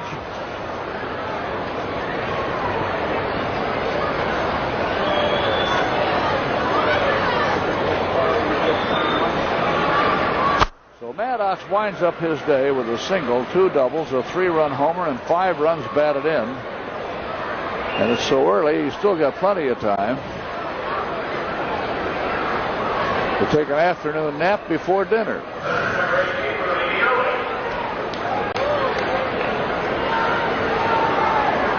The only pitcher who hasn't been hit here today is Ray Meyer, who threw 3 pitches in the DePaul part of the ceremony prior to the game, as the Cubs honored DePaul University and their great basketball team. And Ray Meyer was the pitcher. A couple of other Hall of Famers at the plate. Catcher was John McClendon. And the umpire, of course, was Jim Enright. Meyer threw that first pitch and really loosened him up. way over everybody's head. Just warning him, don't take a toehold on me. Then he started to zero in. The next thing you know, he threw one that McLennan could catch. There's a ground ball to Jesus over to second. What do you know? They finally retired the side. So Boone is forced to Jesus to Sizemore. That takes care of that. But in the inning, a couple of more runs for the Phillies. On 3 hits, no errors, and a couple left. And so now the ball game is going to the Cub half of number 4. Top of the batting order up to Jesus, and then Vail, and then Buckner. And they better have a lot of more Cubs batting because it's the Phillies 17, the Cubs 6. Greg Gross has now gone to center field. So the Phillies have Del Unser in left, Greg Gross in center, Becky Pride in right. Hello there. Here's Jesus is going to lead off for the Cubs. And Bird throws low and away, ball 1. Ivan has 1 for 2. He got himself a single and scored a run in that first inning. Batted twice. Started it and he finished it. Fly ball to right. Ball 2, 2-0.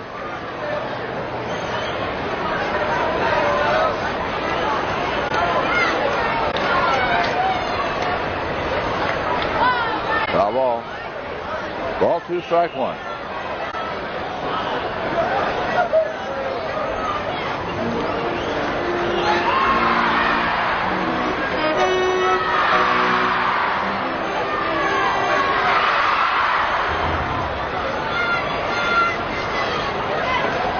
Strike. Ball 2, strike 2. With Cleveland now at bat in the 7th, it's Cleveland 6, Toronto 3.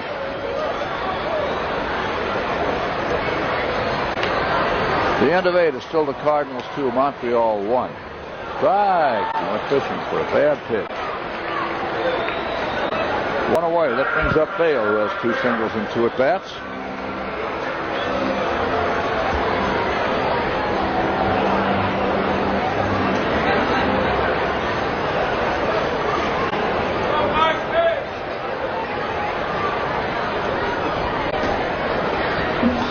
Ball 1.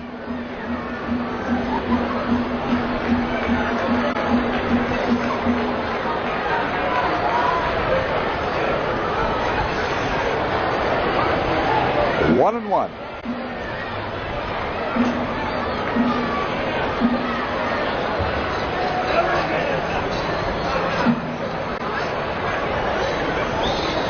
Ball 1, strike 1. 1 and 2.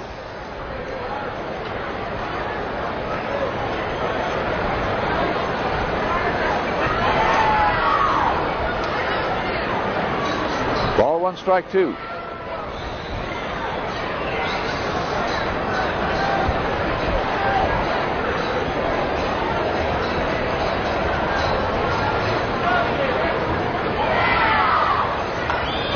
A base hit for Vail. He's 3 for 3. Buckner up. Buck 2 for 2.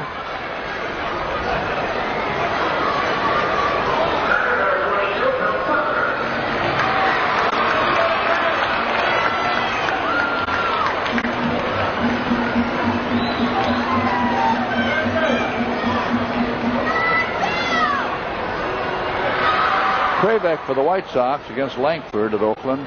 Kraybeck 2 and 3, Langford 1 and 5. The end of 7 full innings. It's still Cleveland 6, Toronto 3. Montreal tied it up with a run in the 9th. The Cardinals are now at bat. They're tied 2-2. Cardinals at bat in the bottom of the 9th.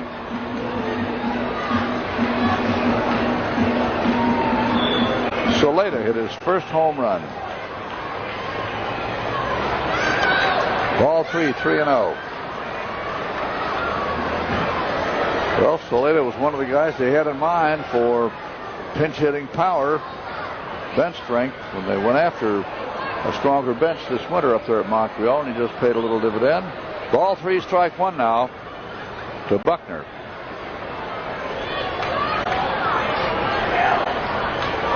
There's a high fly, left field. Del Unser camps under this one. No problem. That's 2 out. Kingman the batter. Well, the first time he came up, he gave the folks a real thrill because he got the key blow in a 6-run comeback inning.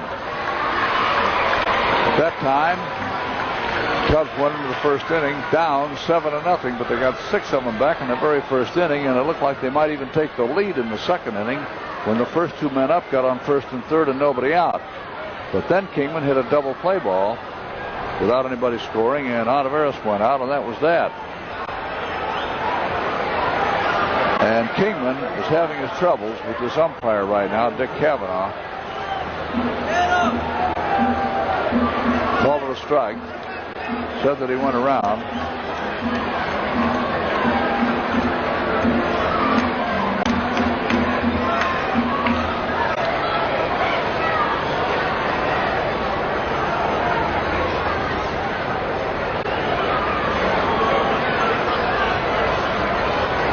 Ball 1, strike 1.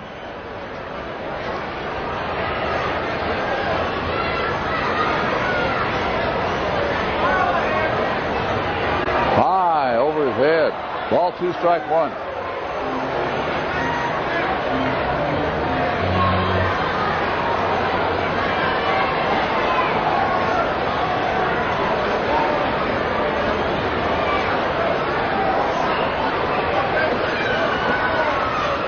Foul ball. 2-2.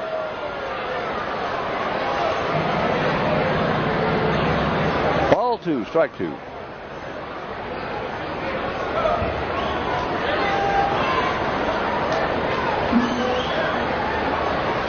Philadelphia 17, the Cubs 6.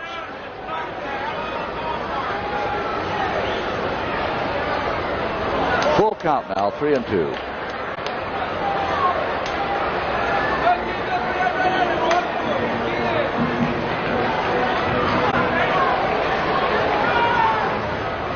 Foul ball. Still 3-2.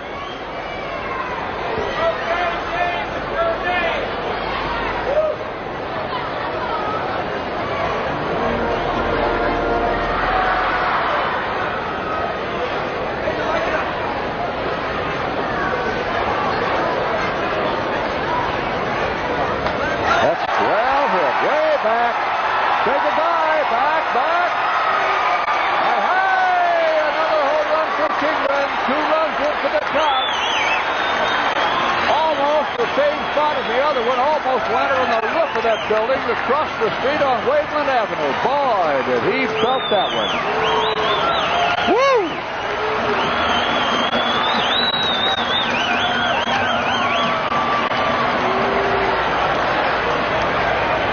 Dave Kingman with his second home run and his 11th of the year. There she goes.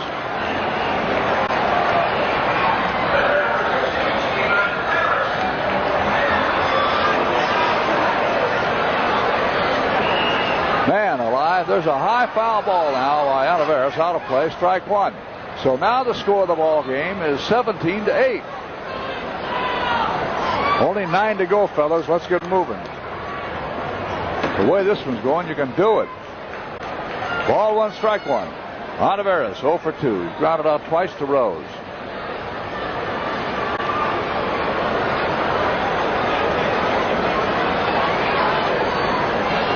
Ball 1, strike 1.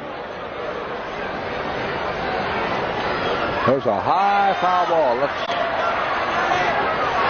Out of play. The catcher, Bob Boone, never did see that one. He was looking all over the place. He was looking back of the plate over by first base. Ball 1, strike 2.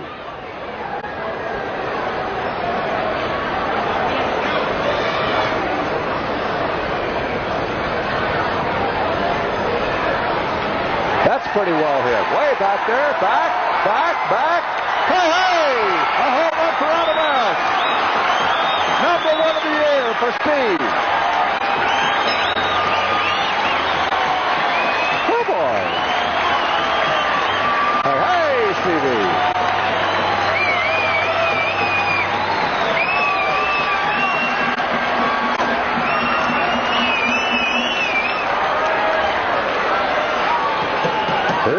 replay. A line drive shot onto the catwalk in right for Olivares. And now the score of this ball game is 17-9. And here comes Jerry Martin. And that's strike one. 2 out. Back-to-back homers after 2 out by Kingman and Olivares. That's a ball. Ball 1, strike 1. 1-1.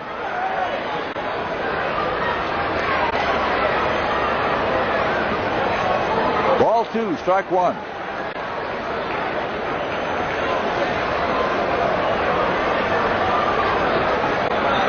Two and 1.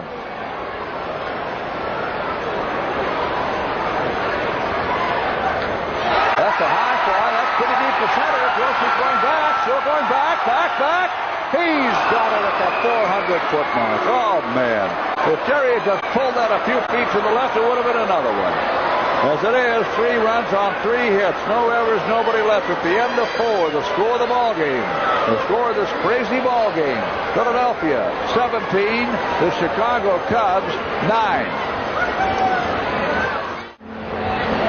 Well, here's Ray Meyer. Ray Meyer's the only pitcher around here today who hasn't been bombed. Well, they didn't have a batter up there, Jack. If they did, a ball would have been out in the street, too. How do you compare this to a basketball game? We may wind up with a basketball score. Well, the way they're hitting the ball, Jack, I don't know. That ball's going over the fence all day long. There's been a lot of action in it, I'll say that. But I wish there were more action for the Cubs. Well, we've got a little time left, Ray, so we may have to send you down there to the bullpen before it's over to get up I want Kingman to bat about 5 more times. Maybe we get about 3 more home runs. Great. Ray Meyer. Thank you. Good call. All day at Wrigley Field. All right, the batter here now. Hey, that's Luzinski. He's going to bat for the pitcher. Wow, how about that? The first time that we've seen the Bull since the Phillies hit town. He's had a sore leg muscle, a pulled muscle in his left leg. And I guess he did it in L.A., didn't he, the other night? Yes, Lou? yeah, he's been out of there resting. Hernandez pitches a swing and a foul back to the screen. The count now 1-1. I see Hernandez took that batting tip you gave him on how to swing. Well, I wish he'd have taken that tip earlier to brush back a couple of these. Have you ever seen a guy swing like that and fall on his face? Huh? He could feel that ball hit him. Mentally, he was hit. Ball 2, strike 1 to Luzinski, who has 4 home runs, 23 RBIs. He's pitching for looks like Tug McGraw will be the new Philadelphia pitcher. That's quite early for him. Here's the pitch. 5-0-3. Well, we've had a lot of action out here.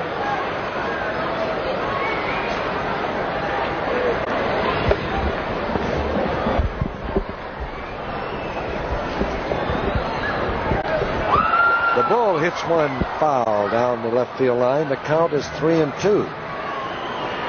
We've had baseballs flying all over Wrigley Field, in Wrigley Field and out of Wrigley Field today, with a lot of action. If you want action, visit Wrigley Field.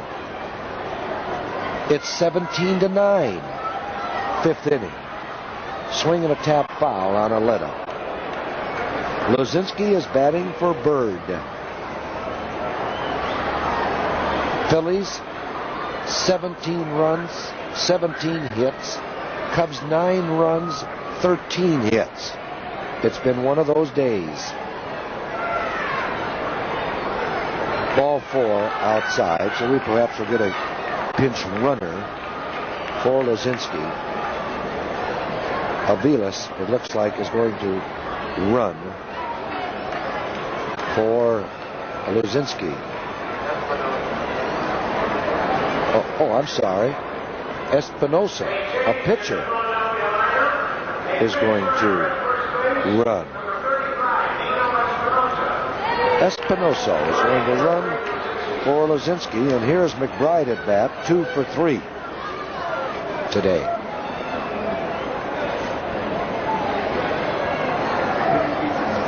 Seems like this day at Wrigley Field has been a week long. It's not fun when the opposition is scoring so many runs. It's a lot of fun when your friends in the white uniforms are running around the bases. First pitch is a ball to McBride. Swing, ground ball, base hit. Into right field. Espinosa will stop at second base. That's the 18th hit for Philadelphia. McBride now 3 for 4. And let me tell you, those batting averages will shoot up today. Runners on first and second, nobody out. Now here's Bo at bat. He doubled in the first inning. He singled in the third. He singled in the fourth. Men on first and second. The pitch popped up.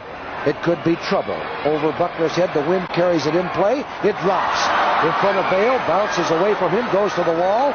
Espinosa will score as he comes around with Buckner's throw, hits past foot, but Hernandez is there. It's a double for Boa.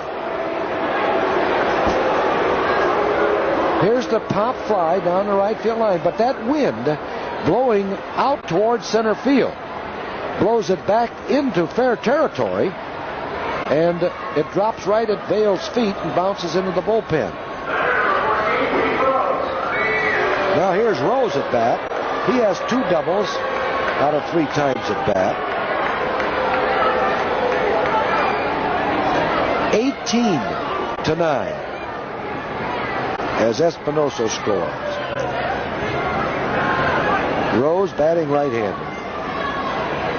Runners on second and third.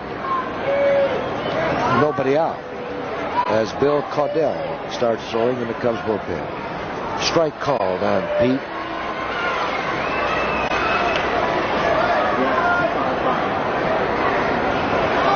This game has a very fine chance of breaking records insofar as base hits by 2 ball clubs. The way the Phillies are going, they may break a record with base hits for 1 ball club. They may break a record for scoring runs by 1 ball club or by 2 ball clubs. Swing, ground ball to the left of the shortstop. Jesus bobbles it, picks it up, Ken drops it again. Rose is safe on the air by De Jesus, and McBride scores. High bounding ball. De Jesus knows that he has to hurry because he had to back up on the ball, and trying to get it out of his glove quickly dropped it, and then dropped it again.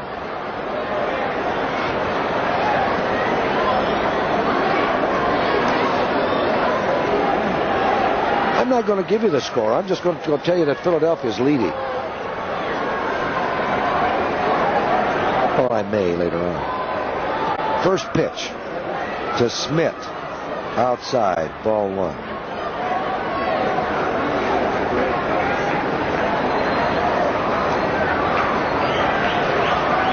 Runners on first and second, nobody out. Smith swings and fouls that ball back under the screen.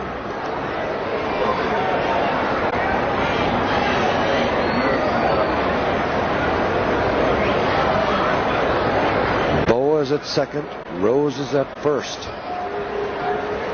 Hernandez with the 1-1 pitch to Mike Smith. Strike call over the outside corner. It's 1-2. Smith hit a 3-run home run in the first inning and was given an intentional walk in the third and also in the fourth. He popped out in the second inning.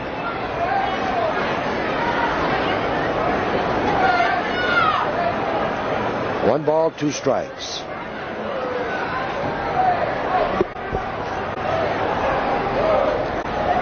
Fouled back out of play.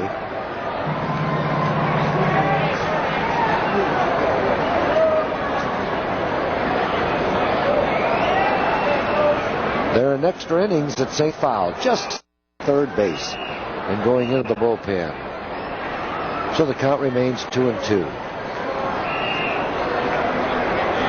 Philadelphia 19, Cubs 9. We're in the top of the 5th inning.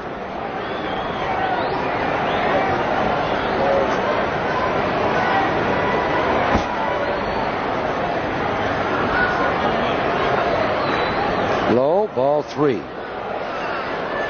I think I got beat once, 21-6. That has left a scar over a number of years.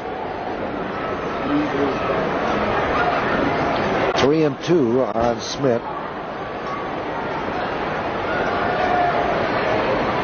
Hernandez on the mound, checks the runners.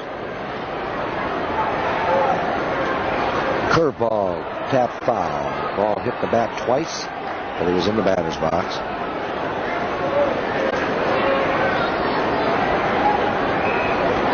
I thought the Cubs might be complaining earlier in this ball game that Taylor was calling some pitches.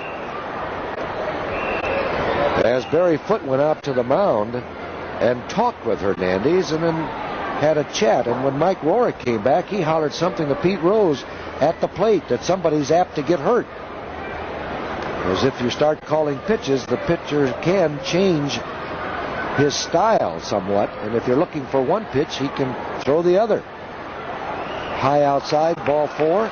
Bases are loaded.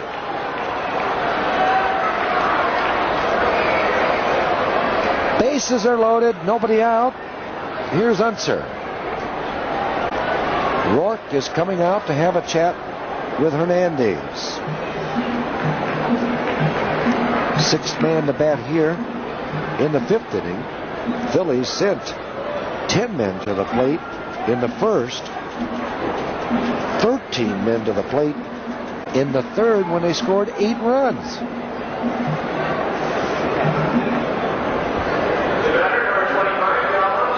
Here's Unser at bat. He has 1 hit. This is the 3rd time in this ball game that Unser has been batting with the bases filled.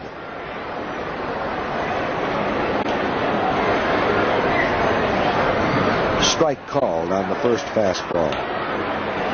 Cubs have walked Smith twice to get to Dell with the bases loaded.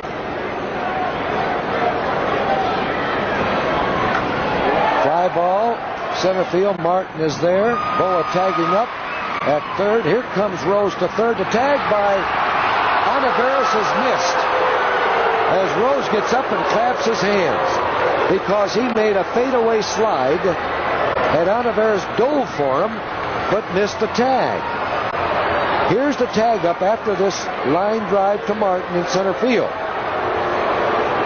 Martin concedes Boa. That's Boa scoring. And here's the play at 3rd as Olivares dives and just misses him, and the umpire was right over the play. So credit to third base umpire being right over the play so he could see whether Rose was tagged or not. Sacrifice fly by Unser. Scores Boa with a 20th run. Here's a tap foul by Gross, who replaced Maddox. But Maddox hurt himself sliding into second base for his 2nd double of the day. Maddox leaving this ball game 4 for 4. Curveball, swing, fly ball, deep left field. Kingman going back on the warning track, reaches up and makes the catch.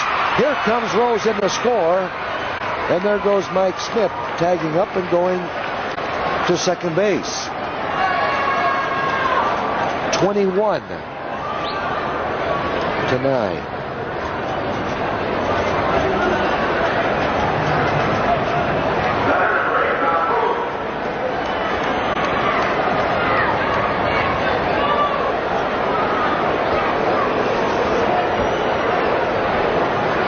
Here's Boone at bat, and Franks is going to put him on intentionally.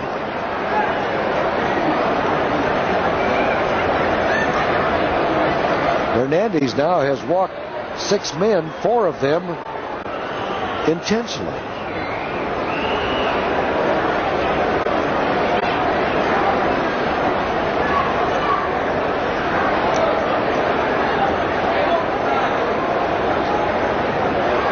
bring Mioli.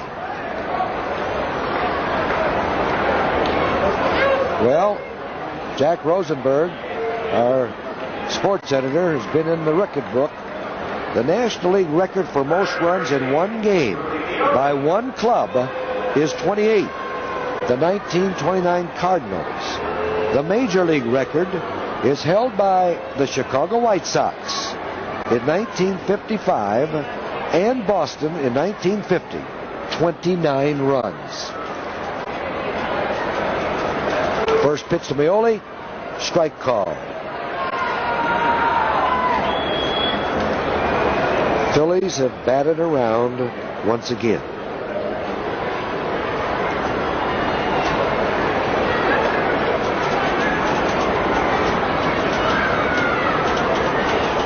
Curveball high. 1-1 to count. Rudy Mioli has 1 for 4 thus far. This is his 5th time at the plate. Everyone in the Philadelphia lineup has at least one base hit. Swing and a miss, strike 2. Most home runs by two clubs in one game is 11. There have been 7 thus far today, and we're in the 5th inning.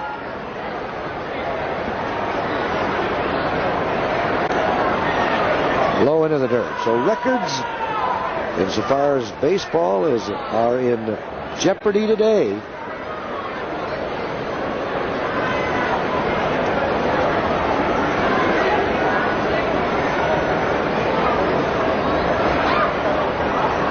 Cleveland defeated Toronto 8-3 today.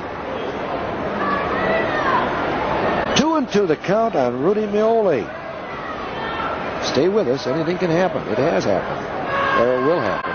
Full count.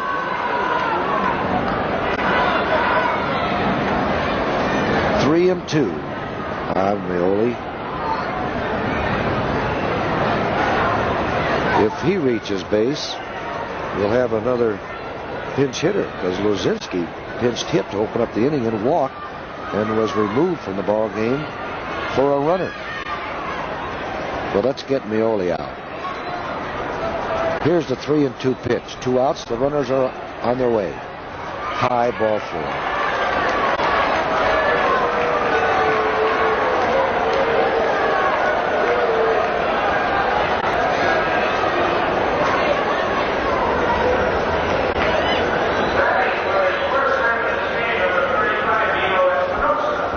Espinosa is going to bat. He was the pinch runner for Lozinski, so now he gets a time at bat with the bases loaded and 2 outs. 4 runs in. 10th man to bat here in the inning. Swing, a ground ball to Sizemore. He bobbles it, picks it up, throws to first, and we're out of the inning. But in the 5th inning, 4 runs score on 2 hits, 1 error in the inning, 3 men left on base. Cubs come to bat in the 5th inning. Philadelphia, will I get the computer out? 21, Cubs 9. Well, Tug McGraw, the veteran left-handed relief pitcher, is the 3rd Philadelphia pitcher. He's won 1, lost none. But he has a great run average of 1.6. This is his 10th game. Tug McGraw, southpaw, will face Foote here in the 5th inning. Swing and a foul on the first pitch. Cubs will be going up there swinging as soon as they leave the dugout. Now's the time to try to get some base hits. The Cubs have 13. Add to their batting average. Line drive, base hit, left field. Unser has it, throws it in, and Foote is on first base. That is the 14th Cub hit. Here's Sizemore, who has 2 today.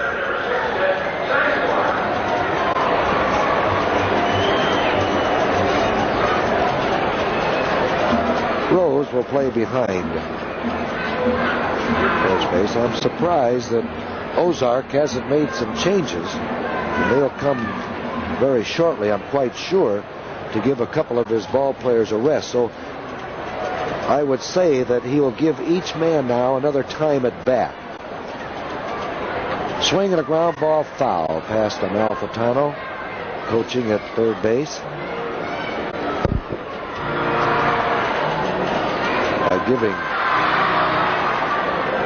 Boa and Rose, Smith another time at bat. See if they can add to their batting averages and then perhaps make a substitution. In the last inning, 2 runs were earned, 2 runs were not earned. 1-1 the count on Sizemore.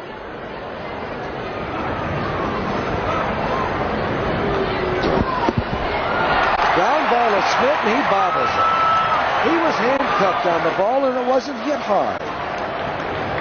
He just wasn't ready, and when you get into one of these ball games, anything can happen. A weak ground ball to Smith, and he let the ball play him and had to reach down for the ball in between his legs and back. See that? Didn't reach out for the ball at all. It's an error. Cubs have runners on first and second. Here's Dillard, who's going to pinch hit for Hernandez. Dillard looking for his first hit of the year.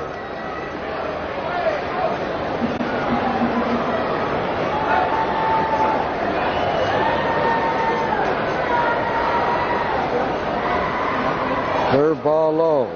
McGraw will throw everything but his glove up to the plate. Curveball, screwball, fastballs, let-ups. Gives you that big motion, good overhand delivery. There's the fastball, but it was low.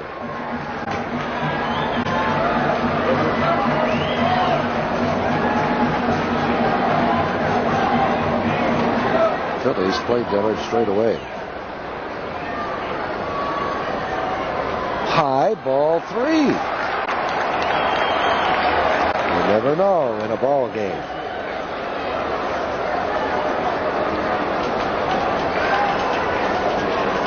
Wouldn't it be something? It could be the miracle at Clark and Addison for 79. There's ball 4. The bases are loaded. Here's DeJesus at bat. 1 for 2.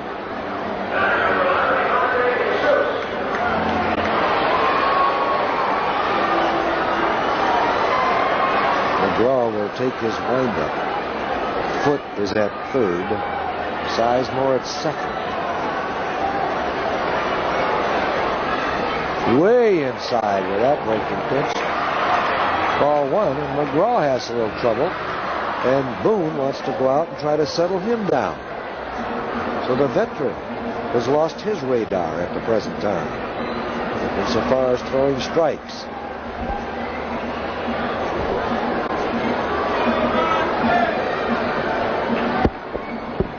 Come on, Ivan, hit one into that wind and hit it with some authority and it'll go out of the ballpark. Clear the bases and let's start over with Vail. The pitch.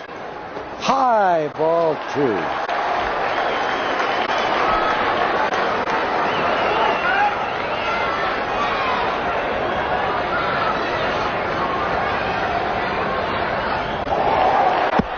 Ball 3, no strikes.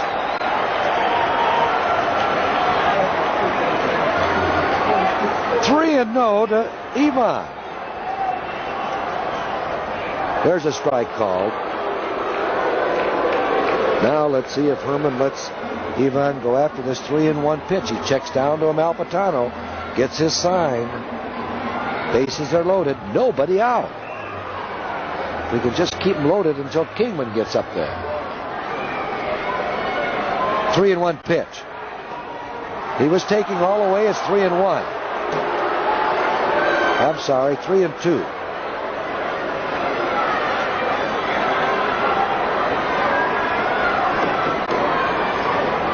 McGraw just reared back and fired that fastball. Now let's see what he does with this one.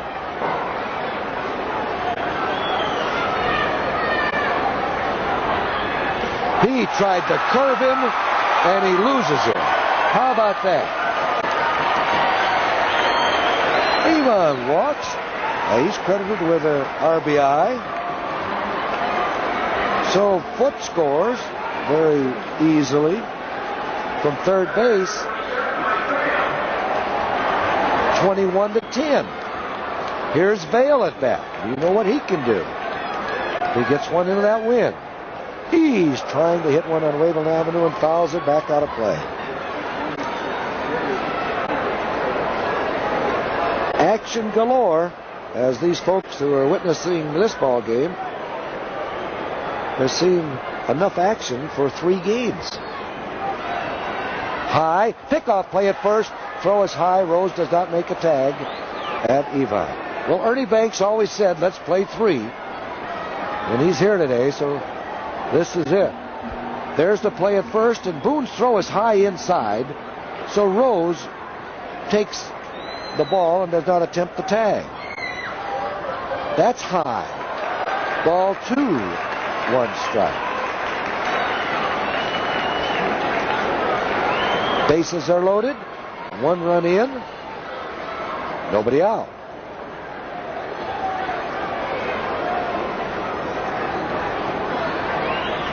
High pop-up. Center field. Gross is there coming in. Sizemore tagging up, but it's shallow, and he's not going to try it. So Vail, getting under that, pops out to Gross for the first out, and here's Billy Buckner at bat. Let's don't stop here. 1 run in and the base is loaded. Now with 1 out, it'll be Buckner and then Kingman. Kingman has 5 RBIs thus far today. 3-run home run in the first, and then his 11th home run of the year in the 4th, finding Vail on first. He has now hit 215 home runs. That's Kingman. Here's Buckner taking the pitch high, ball 1.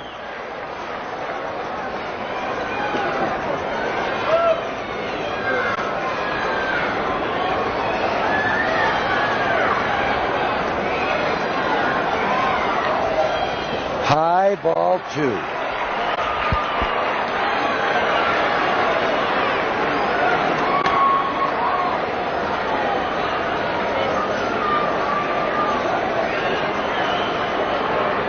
Sizemore at third, Dillard at second, DeJesus at first. 1 out.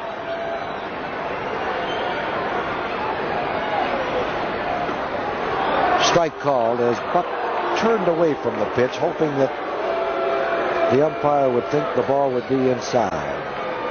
But it was over the corner, and it's 2-1.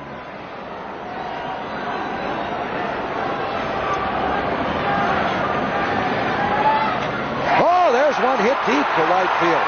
Hey, kiss it goodbye.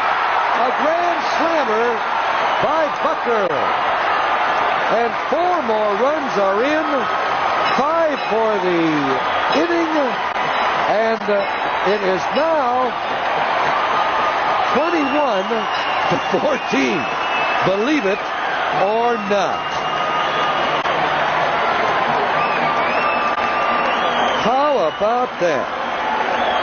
Boy, he got all of it. Let me tell you, he bombed it his right into the right center field bleachers for a grand slammer by Buckner, his 2nd of his career.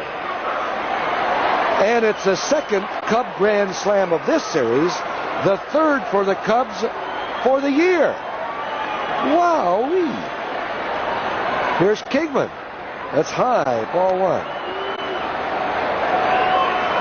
Now, there has been 8 home runs hit in this ball game. Don't go away. Taps his bat. He couldn't hold back on that pitch, and it's 1-1. Man, oh man, Buckner with his 4th home run of the year. A grand slammer. Nobody has left this ballpark, I'll tell you. We're only in the 5th inning. Oh, Kingman can taste the next home run. He went after that when he jumped at it, wanting to hit it out of this ballpark. The last time Kingman hit 3 home runs in one ball game was in L.A. Remember that? And one, in this reporter's opinion, left the ballpark at L.A. Chavez Ravine. 1-2 pitch. Low. 2-2, and Kingman is concentrating now on making McGraw throw a strike. 5 runs in, 1 out.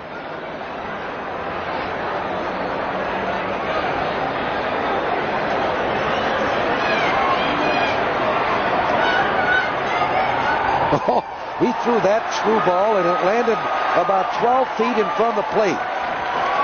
He didn't want to throw that pitch to Kingman. If he did, that's exactly what he was going to do with it. The count now is 3-2.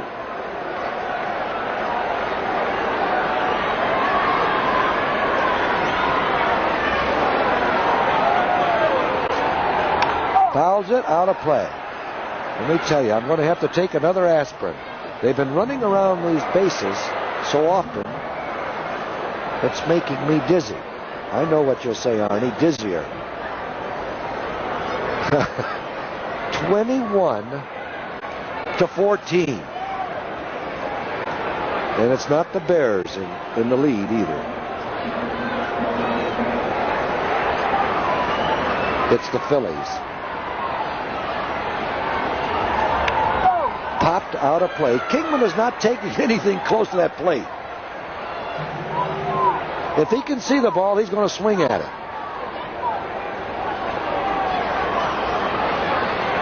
Philadelphia 21 runs, 19 hits. The Cubs 14 runs, 15 hits.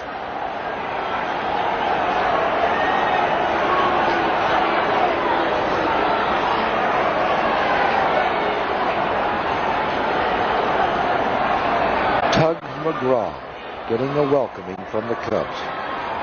Low, ball 4. So on Taveras will bat. He's the 8th man to bat. That is Ron Reed, former Notre Dame student, warming up. Big right-hander. Taveras will bat right-handed against McGraw. Taveras has hit a home run following Kingman's blast in the 4th inning, his first of the year. Be nice if he could have his second one of the year.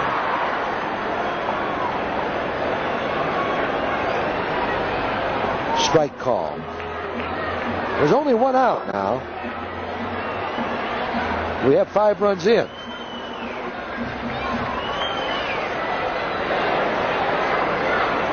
Swing, ground ball. It is foul as Smith grabs the ball about 3 feet foul at third. Now the question is, as Ray Meyer says, if we score, do we go for 2 points? Get as many as we can.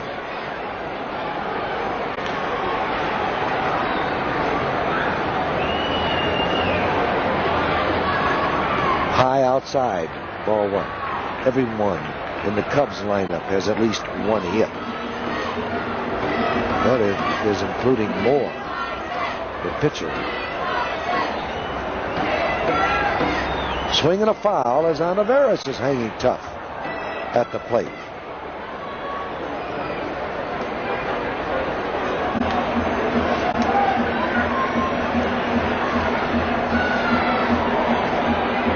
One ball, 2 strikes, 1 out. Kingman at first. Swing and a miss and a low pitch. And Taveras strikes out. So it's going to be up to Jerry Martin, who just missed a home run in the 4th inning when he sent Gross back deep with his back to the vines to grab his long fly ball. Had that fly ball been about 10 or 15 feet to the left, it would have been out of the ballpark. He's the 9th man to bat here for the Cubs in the 5th inning. Swing and a foul in the upper deck.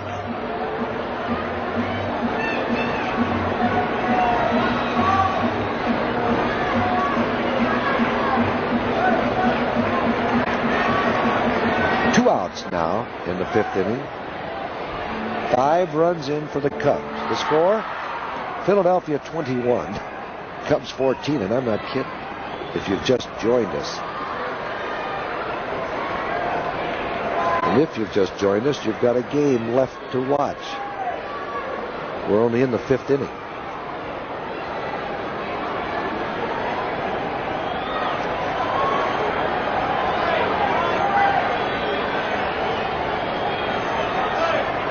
Swing and a miss.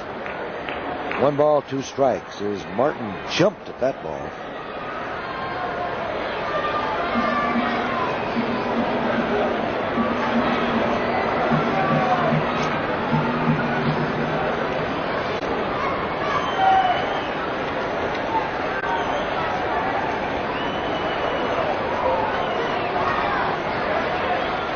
High, outside, 2-2. Bill Caudell will be the new Cub pitcher. You're watching Cubs baseball on WGN Television 9, Chicago.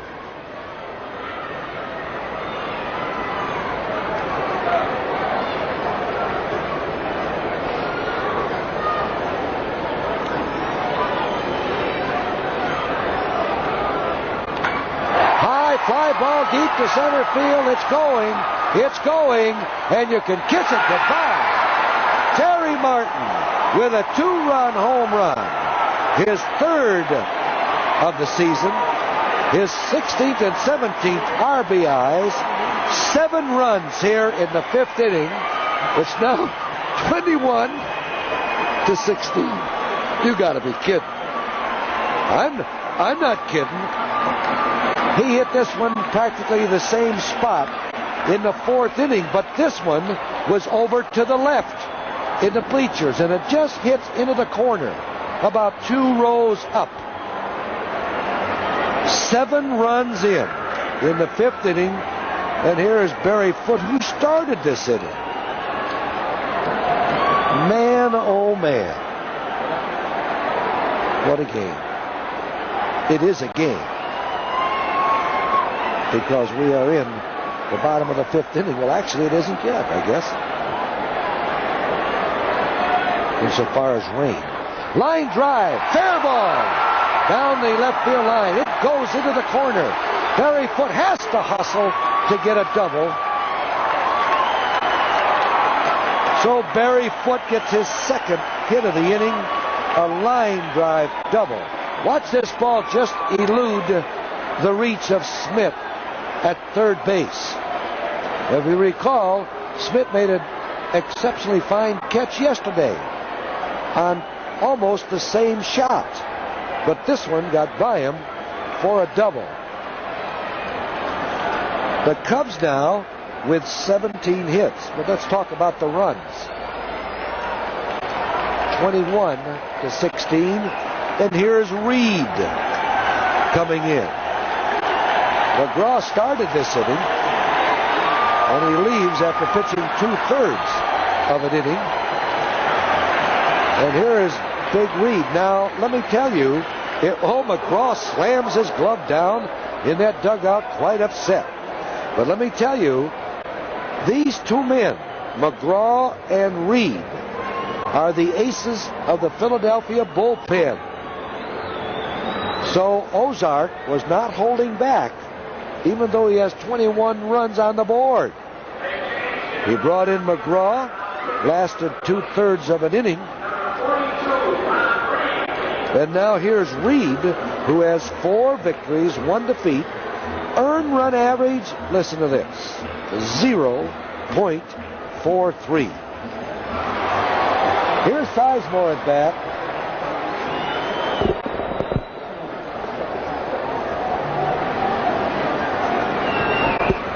Jack just tells me that 49 is the total of runs scored by 2 ball clubs for a record. When the Phillies lost to the Cubs 26-23, believe that or not. Here's a swing and a miss by Sizemore. Reed is a tall fireball thrower, formerly Notre Dame, as we mentioned, basketball player.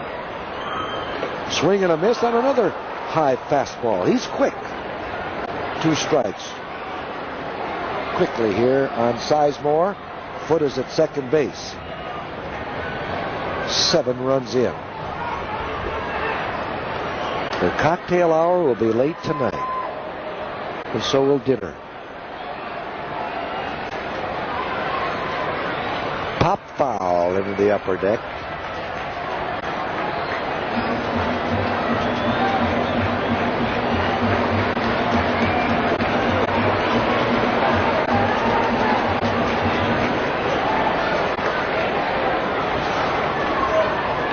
Ground ball through the middle. Boa has it. Oh, it come up nicely for Boa. Had that ball stayed to the ground, it might have been a base hit. You'll notice that this ball at the last moment pops up. Watch this ball to the shortstop. It pops up to him, and he makes the play around knee high. That's what shortstops love to have, is that ball pop up. It's very difficult to reach down and get the ball because of the speed of the ball. But it closes out the 5th inning. 7 runs, 4 hits, 1 man left on base. We move to the 6th inning of play. It's 21-16 in favor of Philadelphia. We have 2 changes for the Cubs. Dillard, who pinched hit, will remain in the ball game and play second base. So he will bat in the 9th spot. And then Caudill is the new pitcher. That's Bill Caudill, and he will bat in the 8th spot. Right-hander, just recently recalled from Wichita. Swing and a miss by McBride on the first pitch as McBride opens up the 6th inning.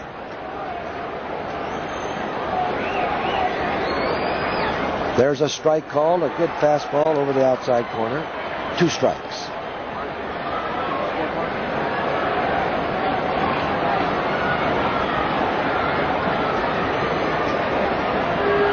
Swing and a miss, and McBride strikes out.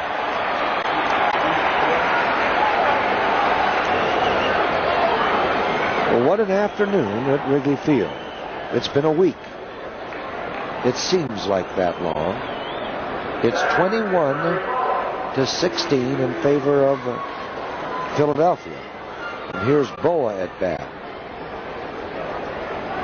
Strike call. Caudill throwing strikes. Boa has 4 for 5 today. Swing and a miss.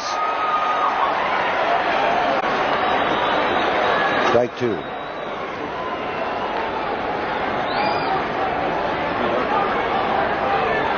Foul that one as Caudill is throwing strikes.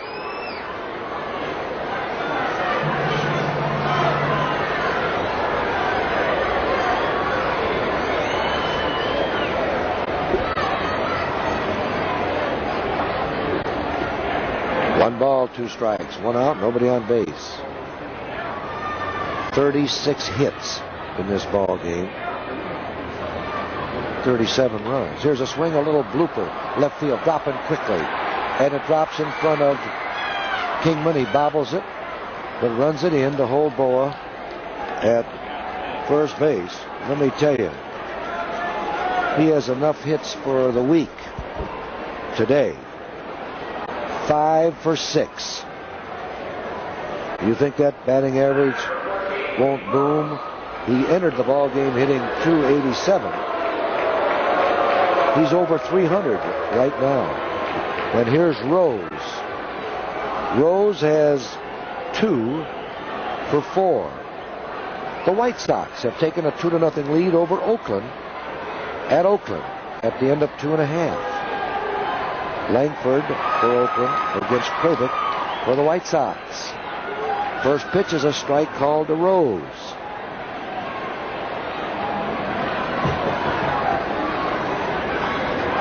Strike 2.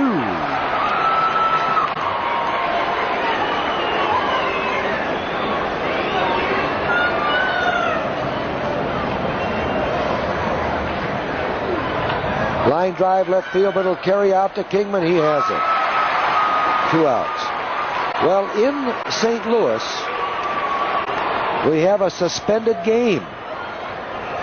And it's tied Montreal 2, St. Louis 2. The game will be completed on June the 25th. So another suspended game, and I would say due to travel arrangements in St. Louis. Here's Mike Smith at bat. Strike called on Mike. Mike hit a 3-run home run in the first to get the Phillies started off on their scoring spree today. Then he has walked 3 times.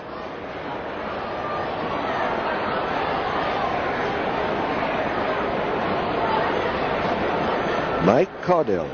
He is the 4th Cub pitcher on the mound today.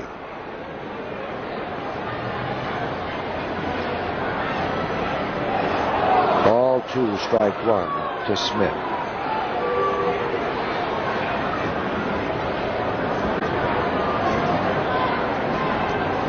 This fellow has great wrists, great bat speed. Likes to keep his arms away from the ball. There goes Bo on the hit and run. Throw to second. He's safe. Well, there was a surprise. Don't know whether it was a steal or a hit and run, but Bo is there as Smith swings and misses. And the throw is just a fraction too late. In fact, Dillard is too far in front of second base. Had he been straddling the base, he might have been able to catch the ball and bring it down instead of reaching out to catch the ball and bring the tag back. That's 6 stolen bases for Boa.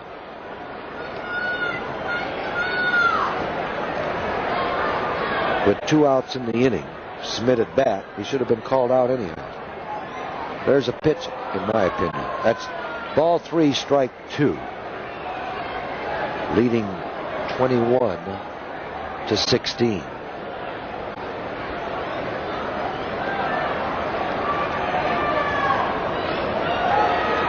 Curveball inside, Smith walks. And now here's Del Unser at bat. 1 hit today. 4 times at bat. Maddox, who had to lead this ball game, had 4 for 4. 2 doubles, a home run, and a single. Inside fastball, ball 1. Gross is due up next.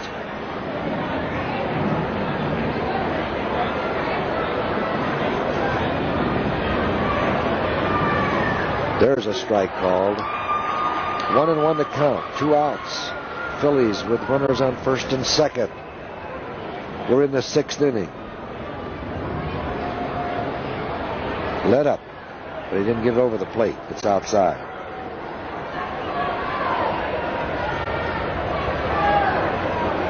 Two and 1 to count. Strike called. Knee high over the outside corner. 2-2 to count.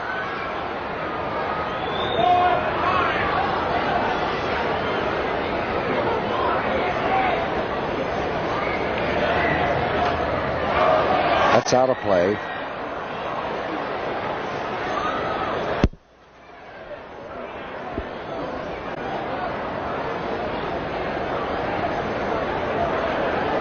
"37 runs have been scored. 37 hits thus far." Swing and a miss, and Unser strikes out. Second strikeout of the inning for the youngster Caudill. At the end of the 6th inning, well, no runs. We're going to put a 0 up there. 1 hit, 2 men left on the bases. The Cubs come to bat. In the 6th inning, it's Philadelphia 21, the Cubs 16.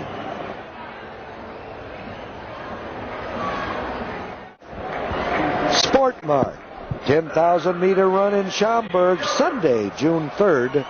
So register now at Sportmart in Niles and in Lombard for the Schaumburg Park District. First pitch to Dillard, swinging a high chopping ball, deep short. Boa has it, fires to first, but Dillard beats it out. Dillard opens up the 6th inning for the Cubs with an infield hit. Cubs' 18th hit. When this ball bounced over Smith's head, it was going to be a very difficult play for Boa. He takes it on the outfield grass. Couldn't get any velocity at all on his throw, and Dillard beat the play easily. Here's De Jesus. 1 for 2 today.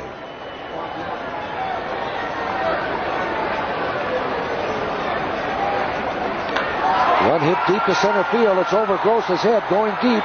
It's against the wall. Dillard round second, will go to third, and De Jesus holds up at second. That ball found Gross playing shallow, and especially with the wind blowing out. He knows better than that. It was a line drive, so he didn't have time enough to back up and get under it. There's Gross going back as fast as he can, but the line drive is over his head. You see, had that ball been hit higher up in the air, he could have motored under it and made the catch. Now, runners on second and third, nobody out, and here's Vail. Cubs trailed by 5.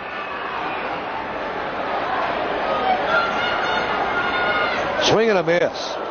And this fella starts swinging when he leaves the breakfast table in the morning to come out to the ballpark.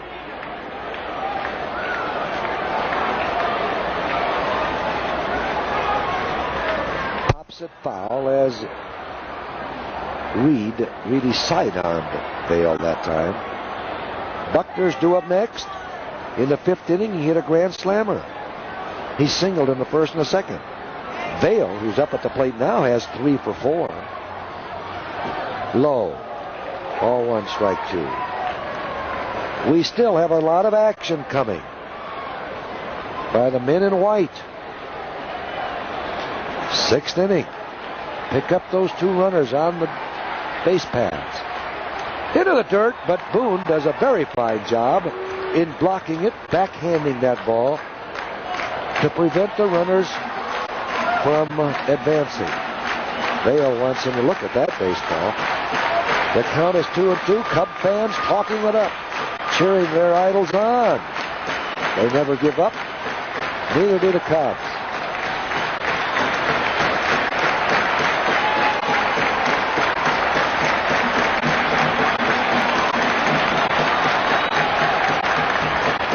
Ground ball to Boa.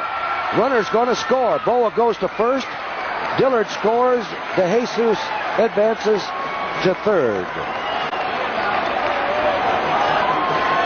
So credit Vail with his 6th RBI.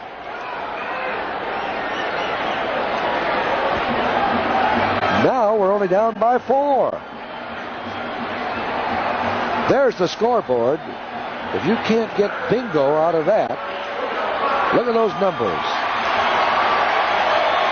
21-17. Here's Buckner at bat.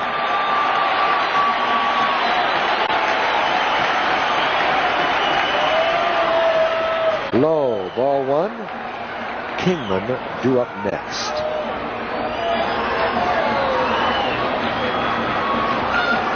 Smith is playing even with the bag at third. Ground ball to any other infielder except the pitcher. De Jesus should score. Ground ball foul into the bullpen down the right field line. Still in this ball game. It's Philadelphia 21, Cubs 17, or Phillies 4, Cubs nothing. And the Cubs have a runner on third. You take it any way you want to.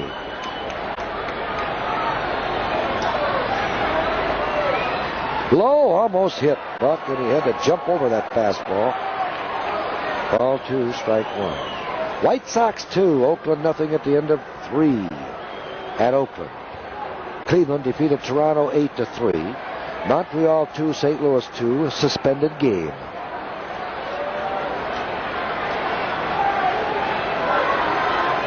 High, ball 3, strike 1. And the big man waiting in the on-deck circle.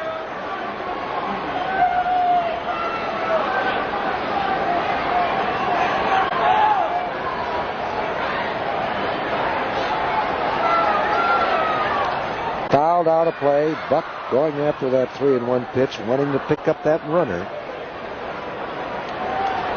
It's now 3-2.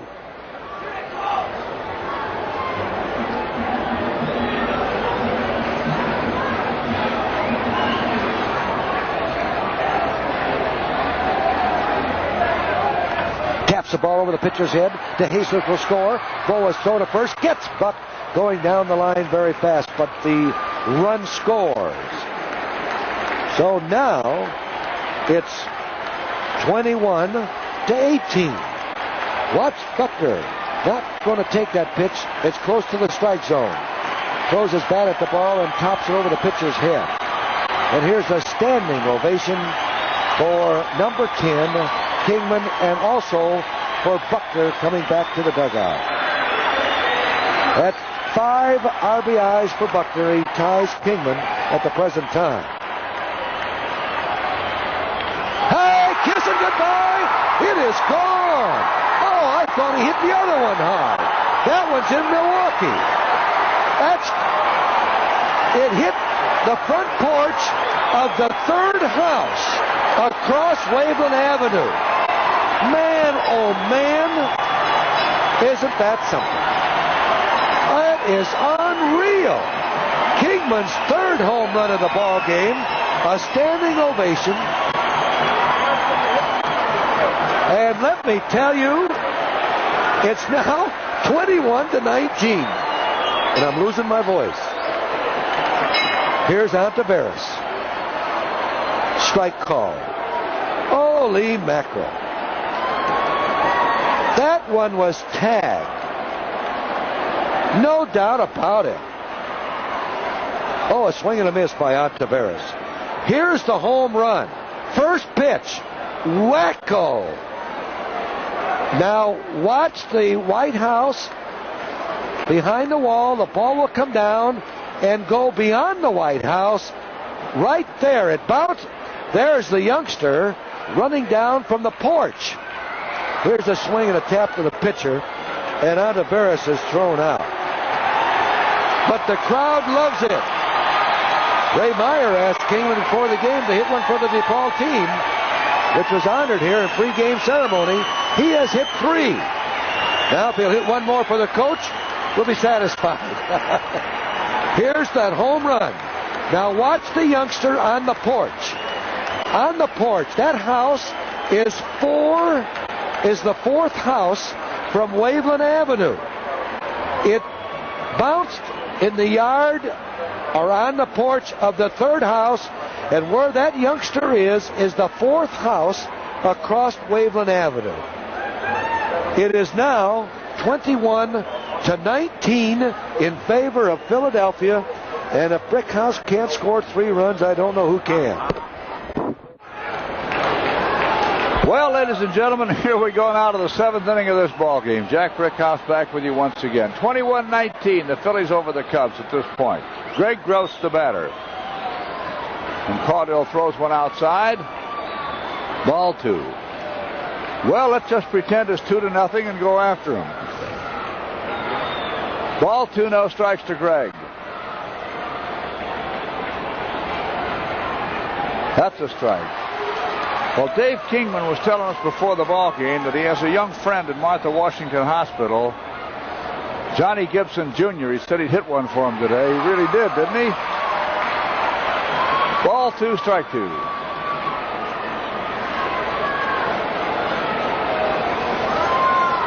Two and 2.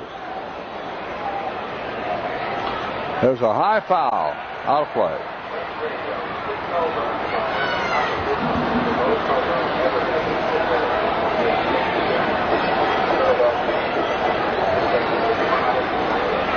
Ball 2, strike 2. Each team with 20 hits. That's too high. That's ball 3, strike 2.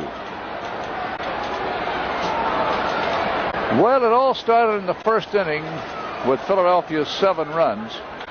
There's a well-hit ball left center. That's way back there. It is over Martin's head. He really went into the wall on that one. Here goes Gross around second, headed for third, and he is safe. It's a triple off the left center field wall by Greg Gross, and I want to tell you something. Jerry Martin really gave it the big try out there. It was a 3-2 pitch. And there's the drive to left center, and here's Jerry Martin, deep as he has been much of the afternoon, and look at him go into that wall. In the meantime, it takes the angle bounce, and now there's a man on third, nobody out, and Bob Boone, the catcher, is up. 6 home runs by the Cubs represent the most ever hit in one game against the Phillies.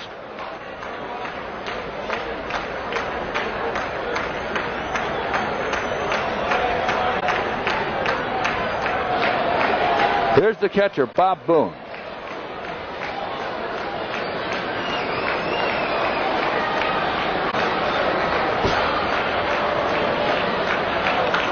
That's pretty well hit deep to right center. Look out. That's going to bring in another run. And Boone is going to wind up on second base. Now, come on. Let's don't come this close and then give him that big lead again.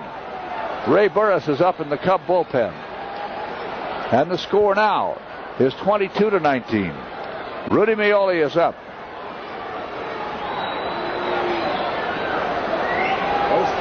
Well, you know, the wildest game ever played, the wildest slugfest ever, was between these same two ball clubs back in August of 1922, when the Cubs beat the Phillies 26-23. Now Meoli takes strike one.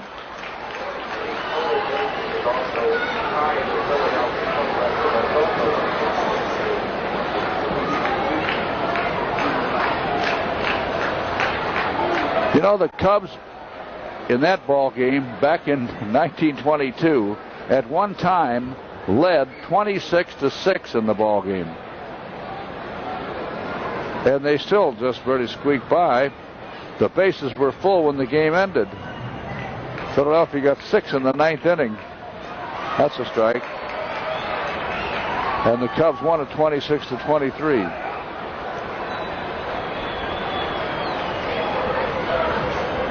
Ball one, strike two.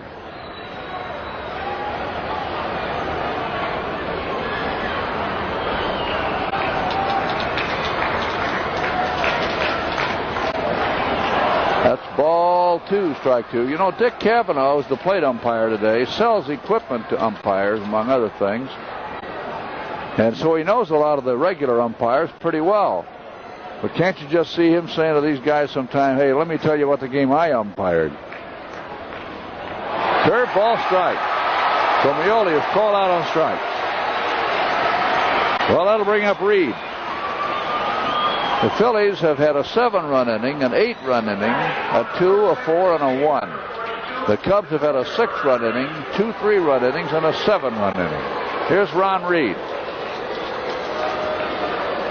whose earned run average has suffered a little bit today after coming into the ball game with no earned runs surrendered in his last 21 innings before this afternoon. Strike one. That's a ball. Ball one, strike one. The game is in the 7th inning.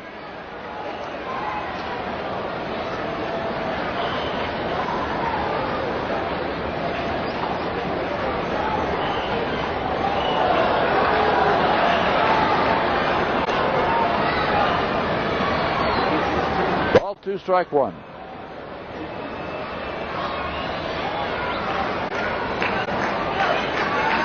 That's a little high. Ball three, strike one.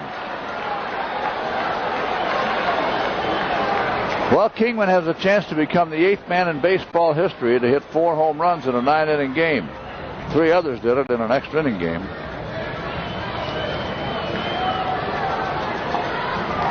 That's a ball. He walked the pitcher. The last time the Cubs walked the pitcher, it was a serious mistake. They walked Bird.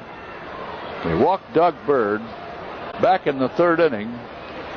At the time, there were men on first and second with 1 away. And they walked him and filled the bases and paved the way for McBride and Boa and Rose to get base hits.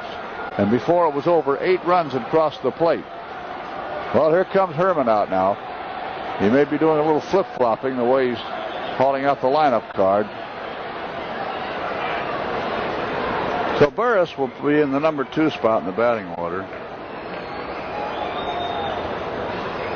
Burris will bat second.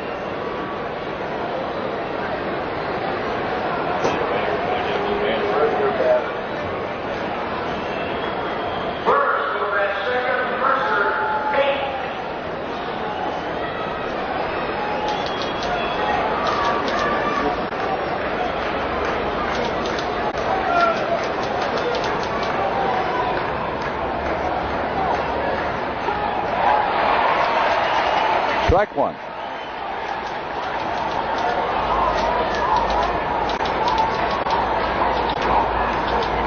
Strike one now to Bake McBride, who's had a big day. He's had 4 hits. 3 hits. 3 hits.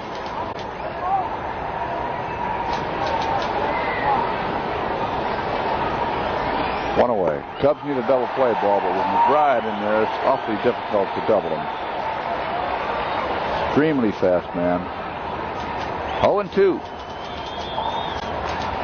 Phillies with 22 hits. The Cubs with 20.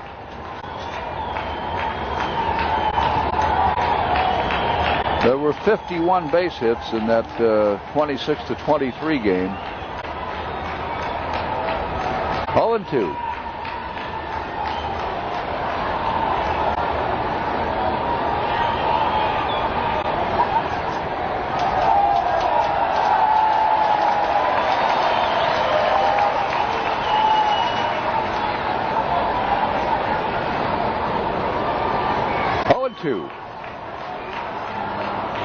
Runners at first and second. 1 away.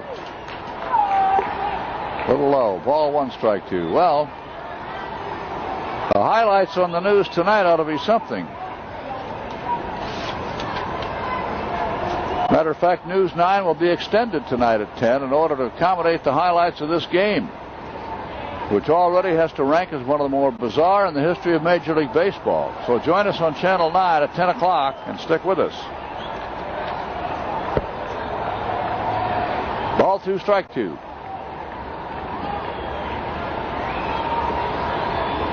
Two and 2. Past the 3-hour mark already. Strike! Hey, slipped that one past him. That's a big out. Now let's see if they can get Boa, who's as tough in a spot like this as anybody who's on earth today. Today in this ball game, this little guy has himself 4 hits and 5 at-bats. And 3 of the, he's got 5 hits as a matter of fact. He's got 5 hits, 4 singles and a double. And 4 of those hits are figured in the scoring. There's a ground ball. It's bouncing out to Dillard, over to first, and they got him out of there. Sure could have been worse the way this train has developed. So, 1 run, 2 hits. They led off with a triple and a double. No errors, and 2 men left. So let's take a 7th inning stretch, everybody, and then go after him. The score of this ball game is Philadelphia 22, the Cubs 19.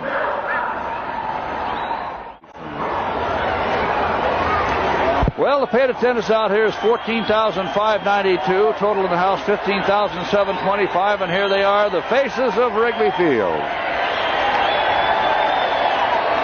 They know they're watching a real dandy today. All right, here's Martin stepping in. Jerry got a home run the last time up. He has a double to go with that one today.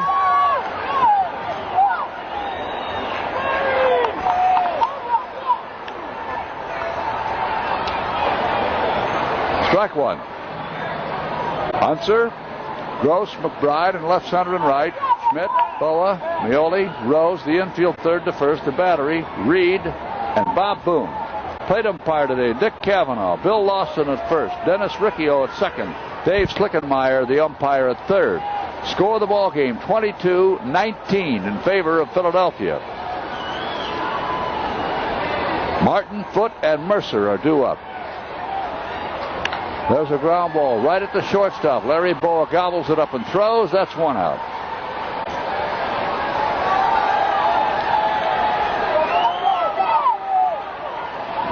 At no time have the Cubs led in this ball game. It's been an uphill climb every time you look around. And they have really plodded and battled and scratched and clawed their way up that hill a couple of times today, and they still have a ways to go. At one time they led 7-0. Another time they led, they were losing 7-0. Another time they were behind 15-6. Another time it was 17-6. Then it was 17-9. Then it was 21-9. Then came a 7-run inning that made it 21-16. Strike. Then 21-18 with 3 runs in the 6th inning. Now here Philadelphia's made it 22-19. Ball 1, strike 2. 7th inning. Long way from over. Ground ball. And it handcuffs Mike Schmidt. He picks it up and throws. Foote is safe. Let's see what they call that one. Well, the last time Mike made an error, the Cubs had a big inning.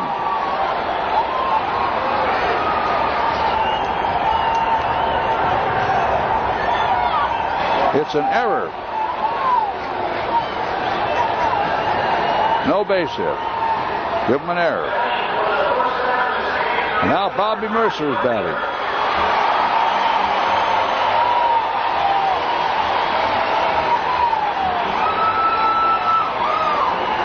Well, here's Bobby batting for the first time today. That's a strike. Mercer's batting average is .283. 4 homers, 14 runs batted in.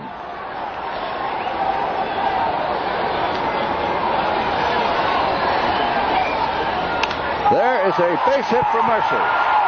And Foote stops at second. So Mercer lines one to right. Now Dillard is up. Would you believe that as Larry Bittner picks up a bat right now to walk out and pinch hit for Dillard, he is the tying run in this ball game? Woo, boy. Larry Bittner hitting .272. Altogether 3 hits and 11 at-bats, all singles. And he's going to bat for Dillard. And Bruce Sutter is warming up for the Cubs. Wouldn't it be something if Sutter got a save today? Huh? Wow.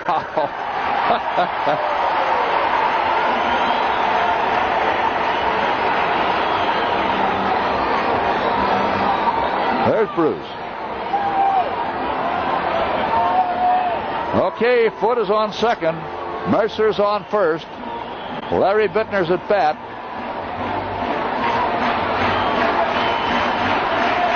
(22-19), Philadelphia.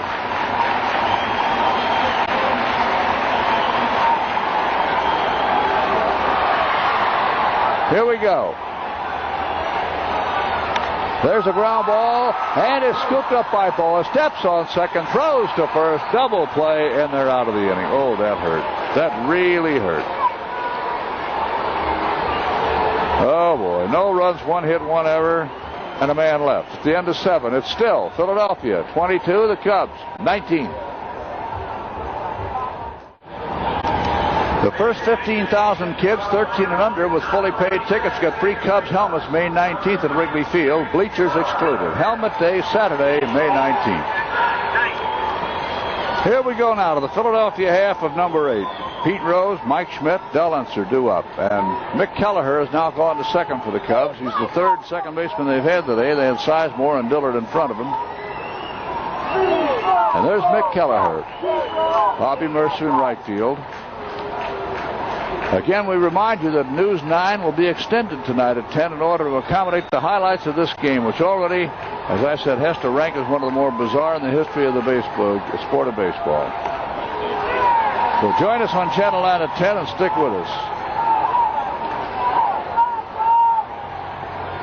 Pete Rose takes a ball. It's 1-1. Philadelphia, 22 runs, 22 hits. The Cubs, 19 runs, 21 hits.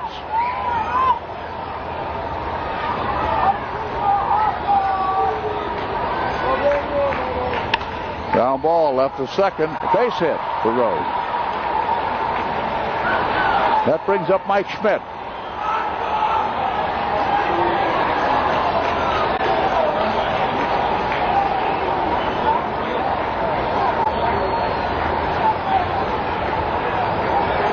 Here's Mike hitting .274 as he steps in there. He homered the first time up today.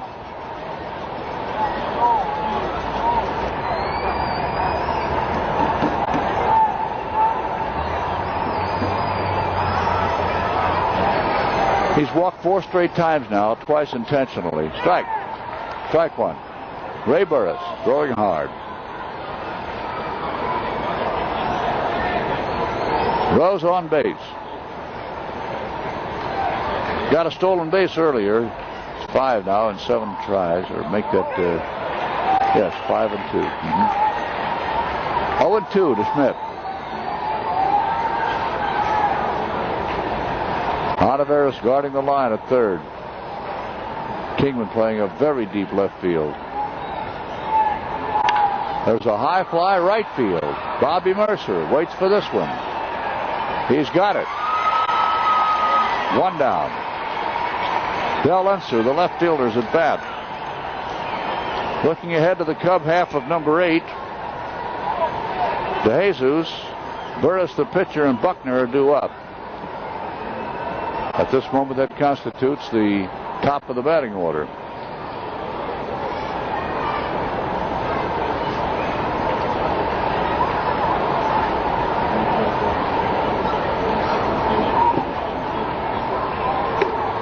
Fastball strike one. 44 hits.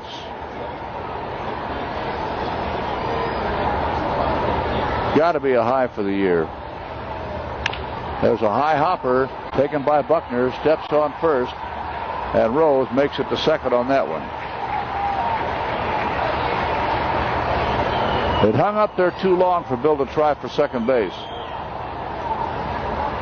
And now Greg Gross, who got a 3-base hit the last time at bat and scored a run in front of the double by Boone,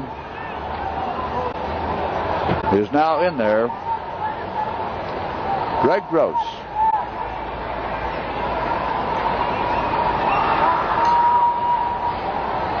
Haven't seen Jose yet. We may see him before the day's over. That's a ball. Ball 1.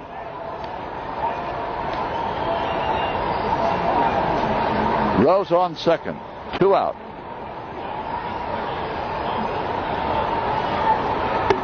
That's a strike. Ball 1, strike 1.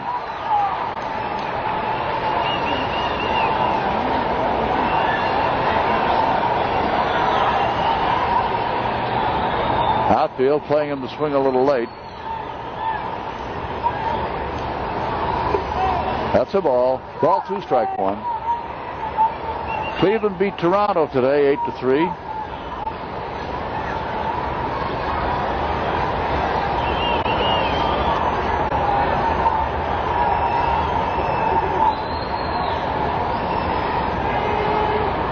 Ground ball taken by Buckner. Flips to the pitcher covering, and they're out of the inning. This game is a long way from over. No runs, 1 hit, no errors, 1 left. Here we go now to the Cub half of number 8. Top of the batting order up. Score, Philadelphia 22, the Chicago Cubs 19. Well, ladies and gentlemen, here we go now to the Cub half of number 8. Wouldn't it be something if the Cubs didn't have to bat in the 9th inning of this marathon? Huh?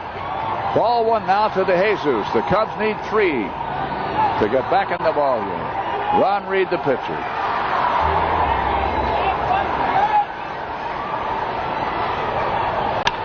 Ground ball. Backhand stop. It's going to be close. He's got it beaten out. Base hit. Larry Boa gave it the big try. And he has one of the strongest throwing arms of all the shortstops, but Jesus is the one guy who could beat that one out with his great speed. And we're going to get a pinch hitter now. Scott Thompson will bat for Burris.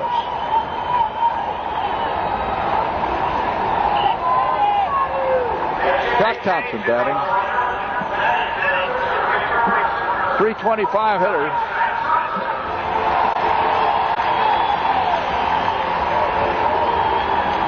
Scott has 13 hits this year, 4 doubles, the rest singles. He's followed in the batting order by Buckner, who is followed by Kingman.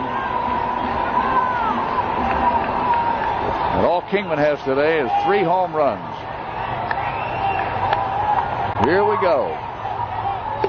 That's a strike. Well, Mike Schmidt got 4 in one ball game against the Cubs here one day. Maybe it's time to pay him back for that one. Strike 1.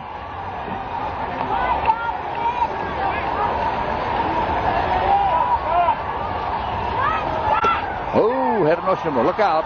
Get back there, Yvonne. Bob Boone firing to first to Rose, and it was close.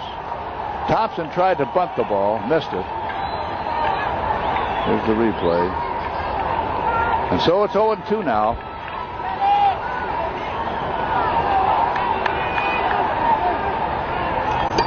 Six foot 6 inch, 225-pound Ron Reed. He's been a real standout in the bullpen for this ball club for quite a while now. Trying for a save. 0-2.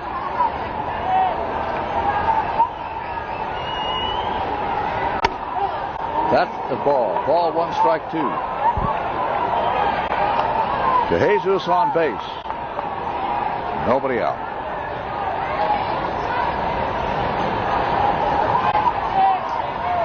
Ball 1, strike 2.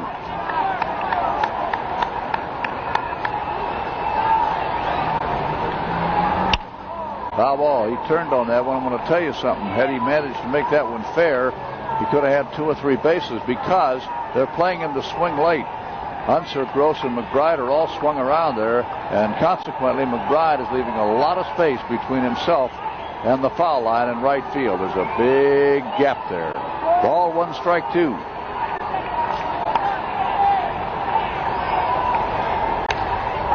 Foul ball again. Ball 1, strike 2.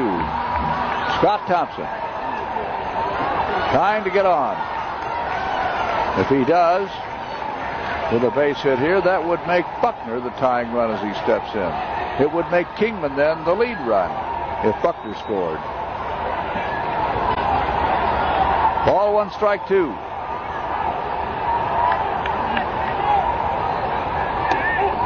Low and away with his fastball. He poured a lot of coal on that one.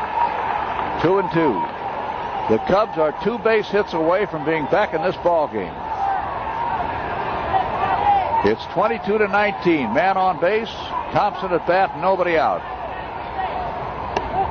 That's a ball. Full count now. Ball 3, strike 2. As the rookie looks it over. Ordinarily in a spot like that, when the pitch is that close to the plate, you might expect that kid to take a swing. Ball 3, strike 2. There's a pretty well hit ball to right field. It is off the wall out there.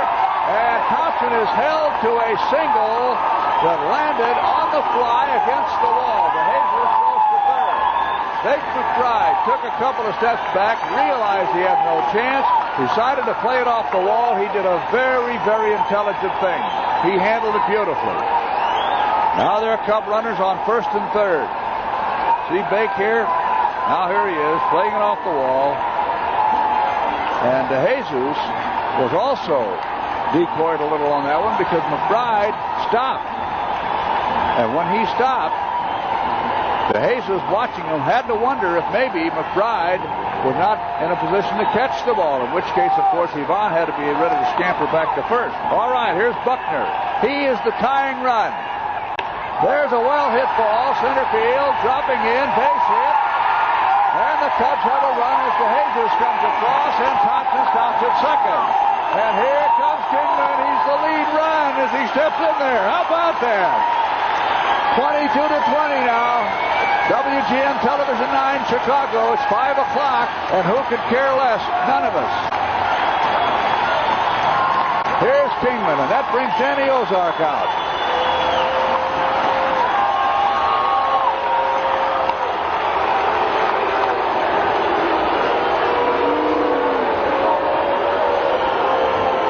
Raleigh Eastwick is warming up.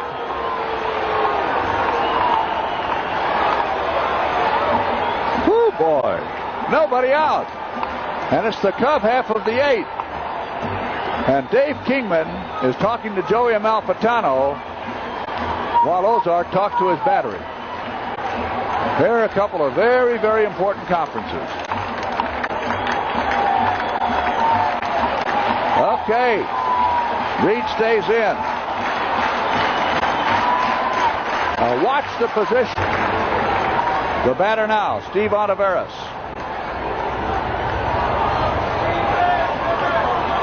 Reed came on in the 5th inning of the ball game.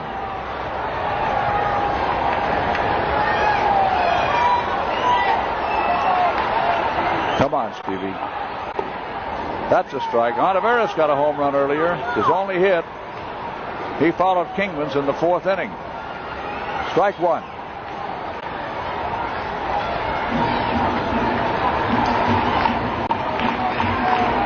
The tying runs are on base, ladies and gentlemen. 22-20. There's a smash, a backhand stop, dropped by the second baseman Maioli. He did recover it in time, however, to force Buckner. But it could have been one of two things. It could have been either a double play ball or a base hit the way it started out. Maioli moved over very well for it and did glove it, then dropped it. Had he gloved it cleanly, it could be a double play ball. See this?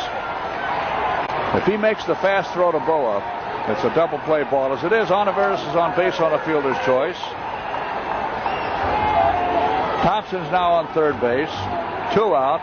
And the batter is Jerry Martin. Well, I don't have to tell you that Jerry would like to make that trade pay off here. There's a ground ball up the middle, a base hit. Here comes a run in. Okay, Thompson's in, and the tying run is in scoring position. Jerry Martin has just singled. Thompson across the plate, moving Ontiveros to second. The score is now Philadelphia 22, the Chicago Cubs 21. And Barry Foote, the catcher, is up. Here's the guy who put the game out of reach in the opener with a grand slammer against his old teammates. Now let's see what happens. 2 out. There's a big swing, foul ball, strike 1. Oh, what a nice long hit could do here, huh? You want to see Bedlam and hear it? This is exactly what you'll get if this guy hits one here. Strike 1. That's too close. Throw to first. The base runner at first is Jerry Martin. Steve Ontiveros is on second. He represents the tying run. The ball game is in the bottom of the 8th inning. 1-1. There's a ground ball bouncing into left field. Come on, Steve.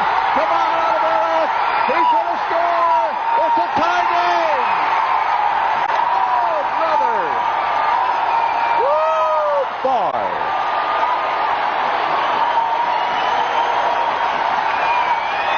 Look at that score. Look at it and blink your eyes. And if you don't believe it, we can understand. There's your scoreboard. The Phillies 22, the Chicago Cubs 22. Here's the run scoring as Barry Foote hits that ground single to left. And Ontiveros races home with Joey Amalfitano almost throwing his right arm out of joint, waving him around.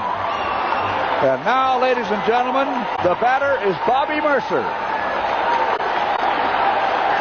2 men on, 2 out, and Mercer got a base hit the other time up. If he duplicates it right now, the Cubs could go out in front in this ballgame. Jerry Martin is on second. Bruce Foote is on first. Bobby Mercer, the batter, 2 out. Bottom of the 8th inning, 22-22. And that's high outside, ball 1. Outfield straight away, fairly deep. Right field of McBride, medium deep. The other two, Gross and Unser, fairly deep. Ball 1. Reed throws. That is a strike. Ball 1, strike 1. Mercer not very happy with that one. Don't forget, you'll see it all on the extended 10 o'clock news tonight. We will lengthen the news show. We'll extend it in order to accommodate this one. Here's that last pitch. All right. Ball 1, strike 1.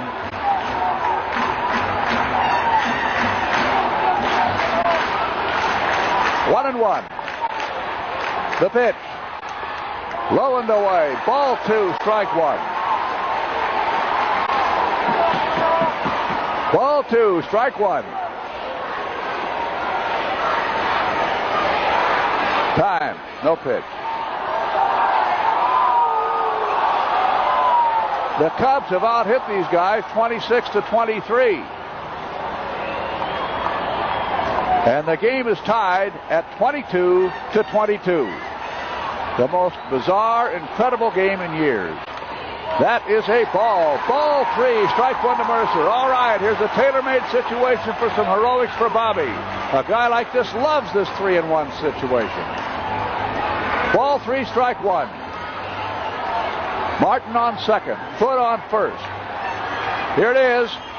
Big swing. Oh, he wanted that one so badly he could taste it. He went for a high pitch. Ball 3, strike 2. If he lets that one go, and if the umpire's on the stick, he's on base with a walk. But he doesn't want to walk. He wants to hit that ball. Ball 3, strike 2. Now what? Watch it. There's a ground ball bouncing to the second baseman. The play to first. Maioli to Rose, and that retires the side. But in the inning, for the Chicago Cubs, 3 runs, 5 hits, no errors, 2 left. And the score at the end of 8, ladies and gentlemen, with Bruce Sutter probably coming in now, is Philadelphia 22, the Chicago Cubs 22. We have a couple of changes now. Bruce Sutter is in, and Scott Thompson stays in the ball game in center field in place of Jerry Martin, which means, of course, that Sutter will be in Martin's spot in the batting order. And the purpose for that in the flip-flop is because Martin, of course, was one of the last 3 batters the Cubs had in the inning. So there's Sutter. Here in the 9th inning. And the Cub crowd really yells when they hear Sutter's name.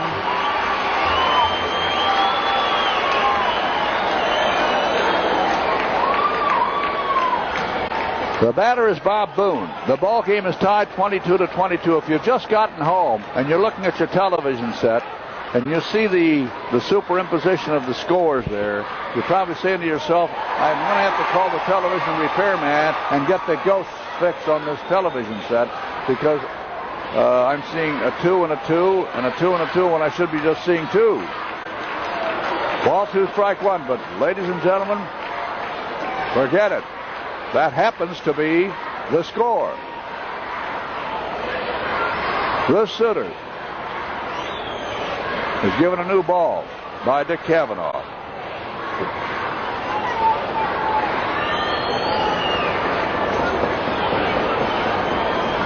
Bob Boone is the batter. He's had a great day with that bat. A homer, a single, a double, a couple of walks, hit by a pitch ball once.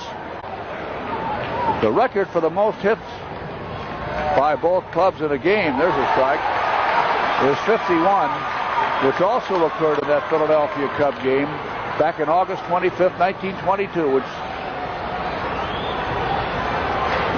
was won by the Cubs, but Philadelphia out-hit them 26-25. Well, there have been, 49 in this one. There's a fly ball, center field. Thompson's there. 1 away. That brings up Rudy Meoli.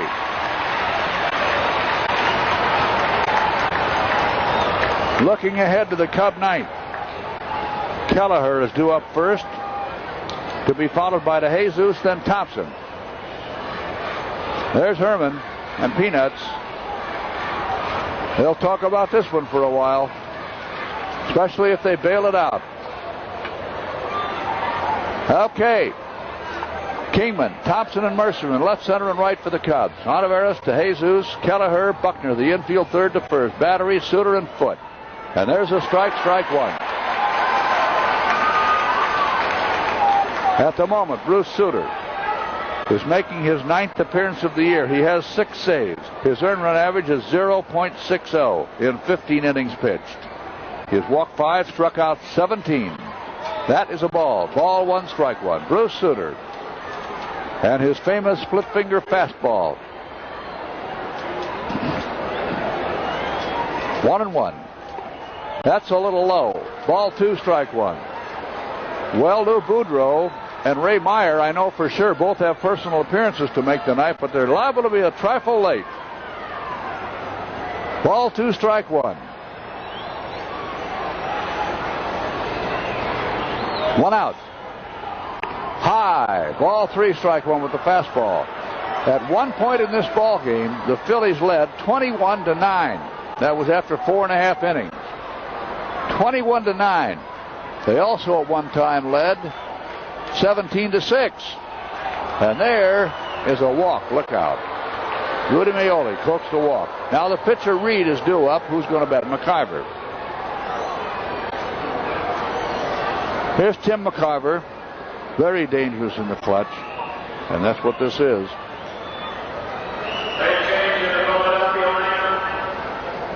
McIver caught yesterday.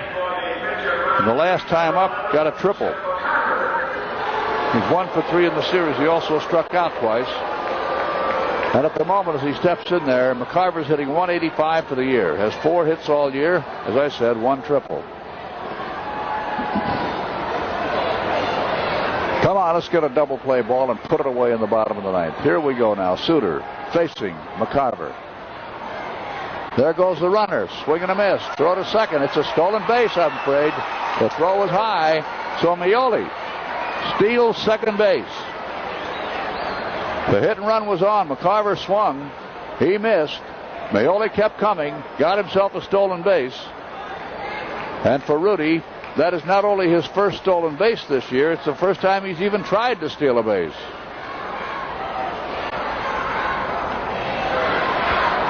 Strike 1. Well, if the Cubs win this one, we can throw away the scorecard on that Cincinnati 16-15 game of a couple of years ago. There's a foul ball. 0-2. The game is tied 22-22.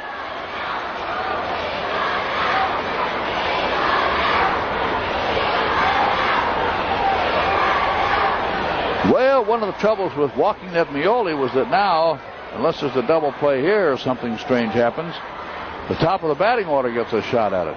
McBride, and then if he gets a hit, blow it. 0-2. So Bruce Suter has the usual big responsibility. That is a ball. Ball 1, strike 2.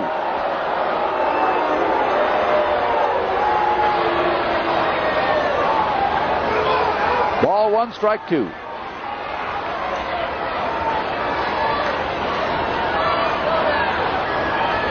Meoli on second.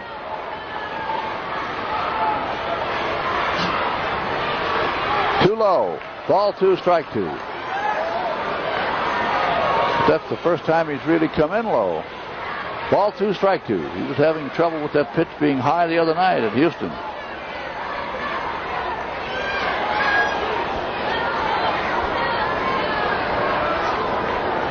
Ball 2, strike 2.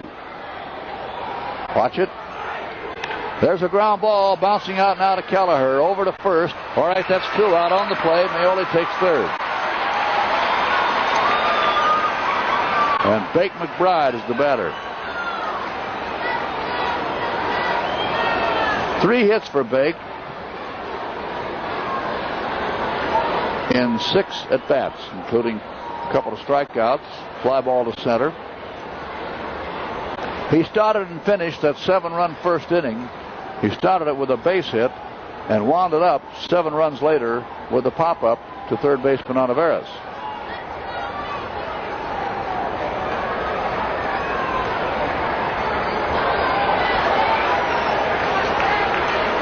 Maoli on third. There's strike one to McBride.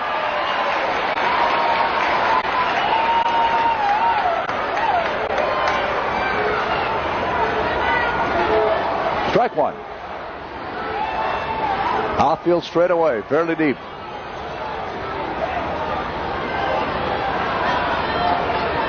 There's a high foul out of play, so Suter's really on top of him now. No ball, strike 2 count. 0-2. Tony Taylor coaching at first, Billy DeMars coaching at third. And all the coaches have had lots of work to do today. 0-2. 22-22, ladies and gentlemen, the Cubs and the Phillies. And I've seen a few ball games. I've never seen one like this. 0-2. Watch it. There's a ground ball bouncing out, and it started to take a hop on Keller. Great work, Mick. That ball took a crazy hop. It wanted to go over his head. The little guy's reaction was super. Watch this. Watch this play by Keller. This is a real crazy thing, and look at the little guy snatch that ball. Oh, what a play by Kelleher. It may not appear in the box score, but ladies and gentlemen, that may have been a game-saving play. No runs, no hits, no errors, 1 left. Are you ready for this? Any old kind of a run wins it for the Cubs now as we go to the bottom of the 9th. Phillies 22 and the Cubs 22. Eastwick has not been a pitcher of record yet this year. He's been in 6 ball games. He has pitched 9 1/3 innings, given up 9 base hits, walked 3, struck out 4. He has 1 save this year. His earned run average is 8. Again, we remind you of the extended 10 o'clock news tonight on Channel 9. And don't forget, too, you'll have the highlights on Night Beat following the 10:30 movie. The highlights of this Cub game will be on an extended newscast tonight, extended to accommodate this incredible game. Here's Mick Kelleher leading off. The little guy has a chance to be the big hero. Well, you know, it was a reserve infielder, Davey Rosello, who got the base hit that beat Cincinnati in that crazy 16-15 game. Kelleher at the moment is a 167 hitter. He has 2 hits this year and a dozen at bat. He's followed by DeJesus and then Scott Thompson. Here we go. There's a ground ball. Deep short. Taken by Larry Bow. The throw. Picked out of the dirt by Pete Rose. But watch the Cubs holler about that, because Rose, they're going to claim, was off the bag. Cookie Rojas moaning his head off to the first base umpire, Bill Lawson. Let's see it again. Here's the throw. Not a good throw by Boa. You tell me whether he had his foot on the bag. Anyway, the umpire says he did. 1 away. That brings up DeJesus. Ivan DeJesus.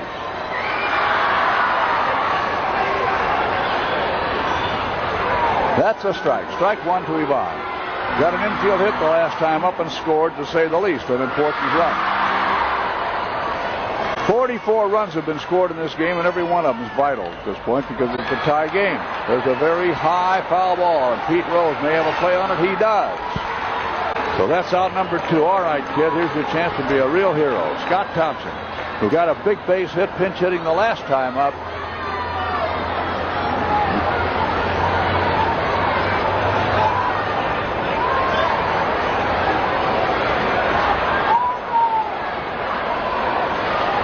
So here's Thompson.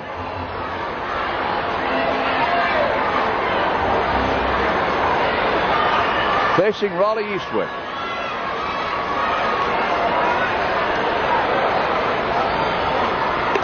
That is a letter-high fastball strike, strike 1. 2 out in the 9th.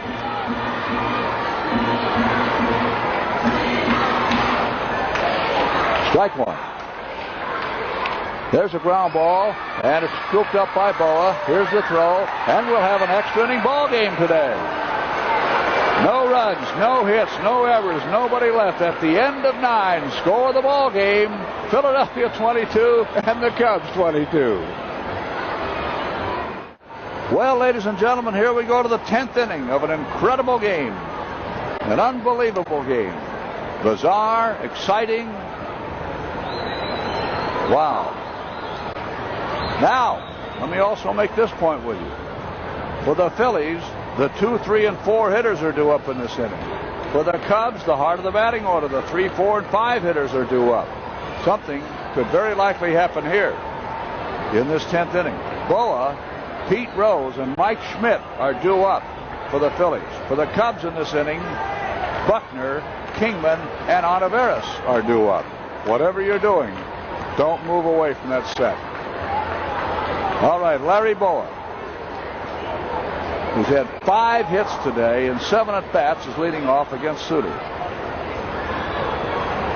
10th inning.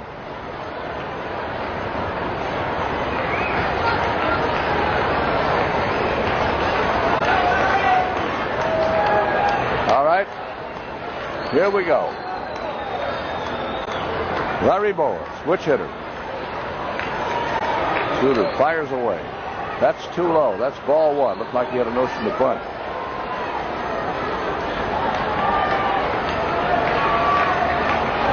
Ball 1. No matter what happens, we've witnessed one of the greatest uphill climbs in regular season history. That's a little high. A notion to bunt again. Ball 2, no strikes. 2-0. When you're down by a score of 17-6 and 21-10, you've got a right to think you're going to lose. Ball 2, strike 1, but these Cubs have battled and battled and battled. Unbelievable. There's a ground ball right at Kelleher. Gloves it, throws. That's 1 out. And that'll bring up Pete Rose. Big day for Pete with the bat, too. He's had 3 hits, including a couple of doubles. As a matter of fact, that single he got the last time up in the 8th inning was the first non-double that he's hit in the series. He's had 6 hits in the series, and 5 of them are doubles.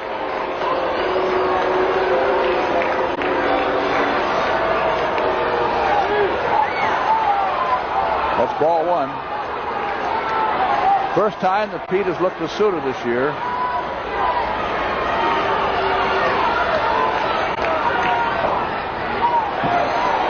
Foul ball, 1-1. 10 home runs in this game, 1 short of the all-time record. You get the feeling that record will at least be tied before this game's over. Ball 1, strike 1. Olivares even with the bag and close to the line. Ditto Buckner guarding against the extra base hit. Ball 1, strike 1. There's Steve. Not far from the line, as you can see. And Buckner back of the bag but close to the line. Ball 1, strike 1. That's a strike. Ball 1, strike 2.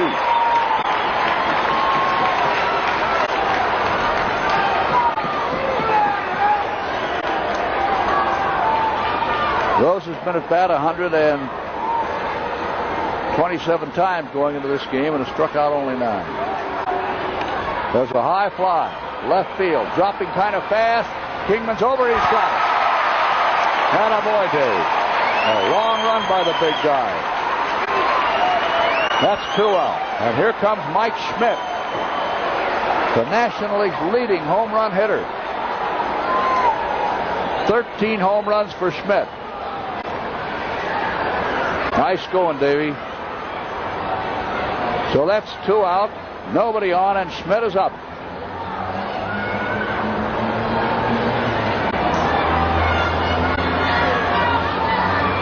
Left side of the infield very deep. Kelleher cheating a little bit towards second base. And that's ball 1 to Mike. That home run is his only hit. He's also walked 4 times, twice intentionally. Ball 1. That's a ball. 2-0. Ball 2, no strikes.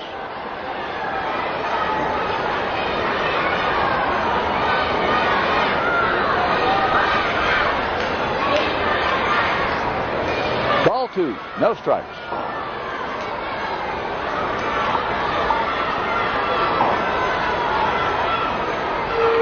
That's a strike. Ball 2, strike 1.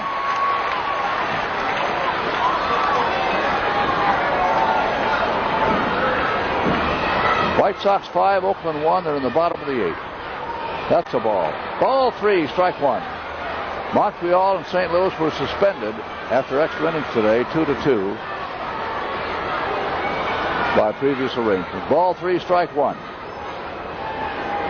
So they'll pick it up later. Outfield to the left. Very deep, of course. Here we go. Drive. Ball 3, strike 2. There was the slip finger fastball.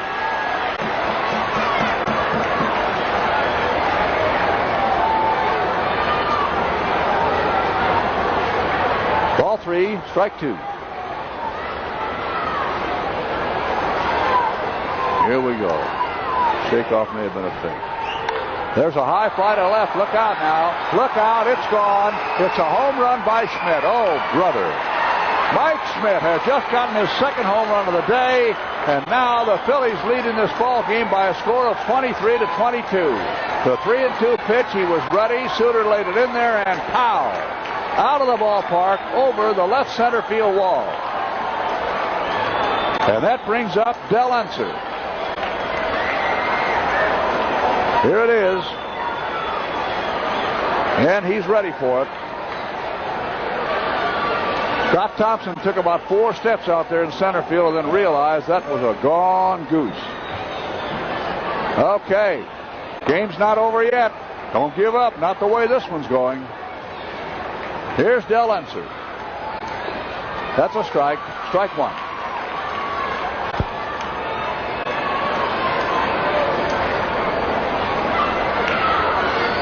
Strike, 0-2. A no ball, strike 2 count. Again, I remind you that Buckner, Kingman, and Olivares can bat for the Cubs. And there's a drop third strike. There's the throw, and that retires the side. 1 run, 1 hit, no errors, nobody left as Mike Schmidt gets his second home run of the day. And here we go now to the bottom of the 10th inning with the score. Philadelphia 23, the Cubs 22. All right, here comes Buckner now. The ball game is in the bottom of the 10th inning. The Cubs are trailing 23-22. And these fans out here refuse to give up. They're standing, a lot of them, and they're applauding as Buckner steps in. This game has already tied the record for the most home runs in a game by both ball clubs at 11. Home runs have been hit today. Schmidt has 2. Boone has 1. Lurch and Maddox for the Phillies. And for the Cubs, Kingman. Olivares, Buckner, and Martin.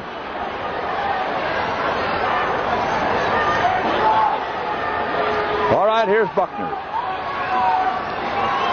He's had 4 hits, 3 singles, and the homer I just mentioned. And Raleigh Eastwick is the pitcher. And the Cubs need 1 to tie and 2 to win this game. Here we go. Strike, fastball, strike 1. You know, a game like this, especially if you're the loser, has got to give a manager fits because there have to be 9,000 places you can look back and see where you could have won it. If only this had not happened or this had happened.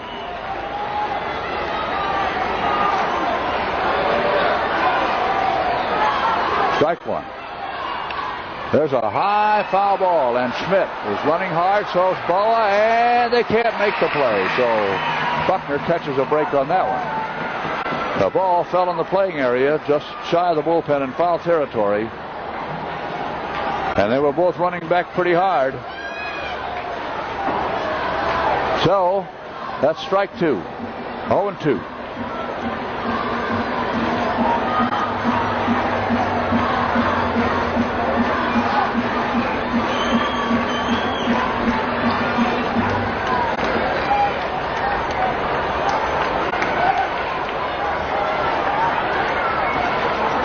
There's a fly ball, left center field. Greg Gross is there. So's the left fielder. Unser, he's got it.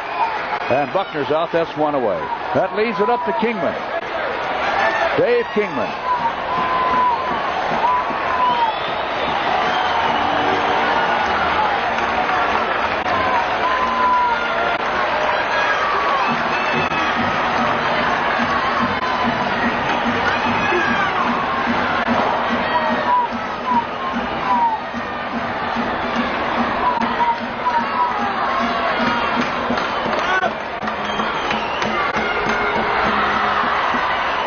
Here's Dave. Dave Kingman. 3 home runs. Oh, man, if he could only make it 4. That's a fastball strike. Strike 1. 1 out. 50 hits in the ball game. 51 is the record, owned by these same 2 teams.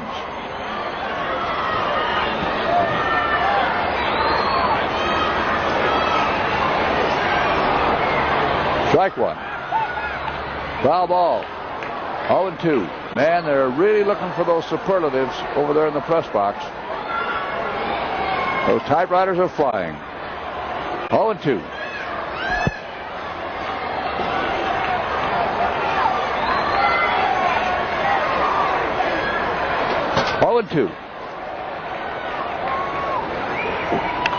There's a very high pop foul out of play. Still, strike 2.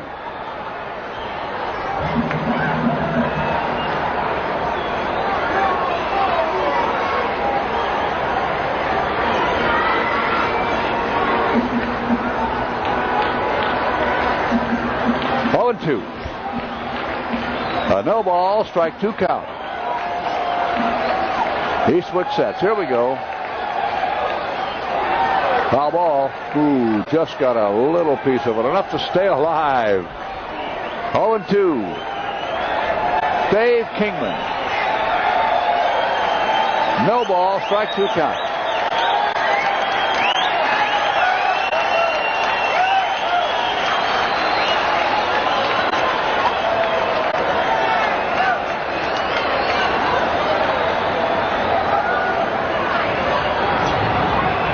Here we go. Fooled him with a changeup. Kingman strikes out. Took a little off of it. Dave got out in front too far. So with 2 out now, Olivares comes to bat in the bottom of the 10th inning.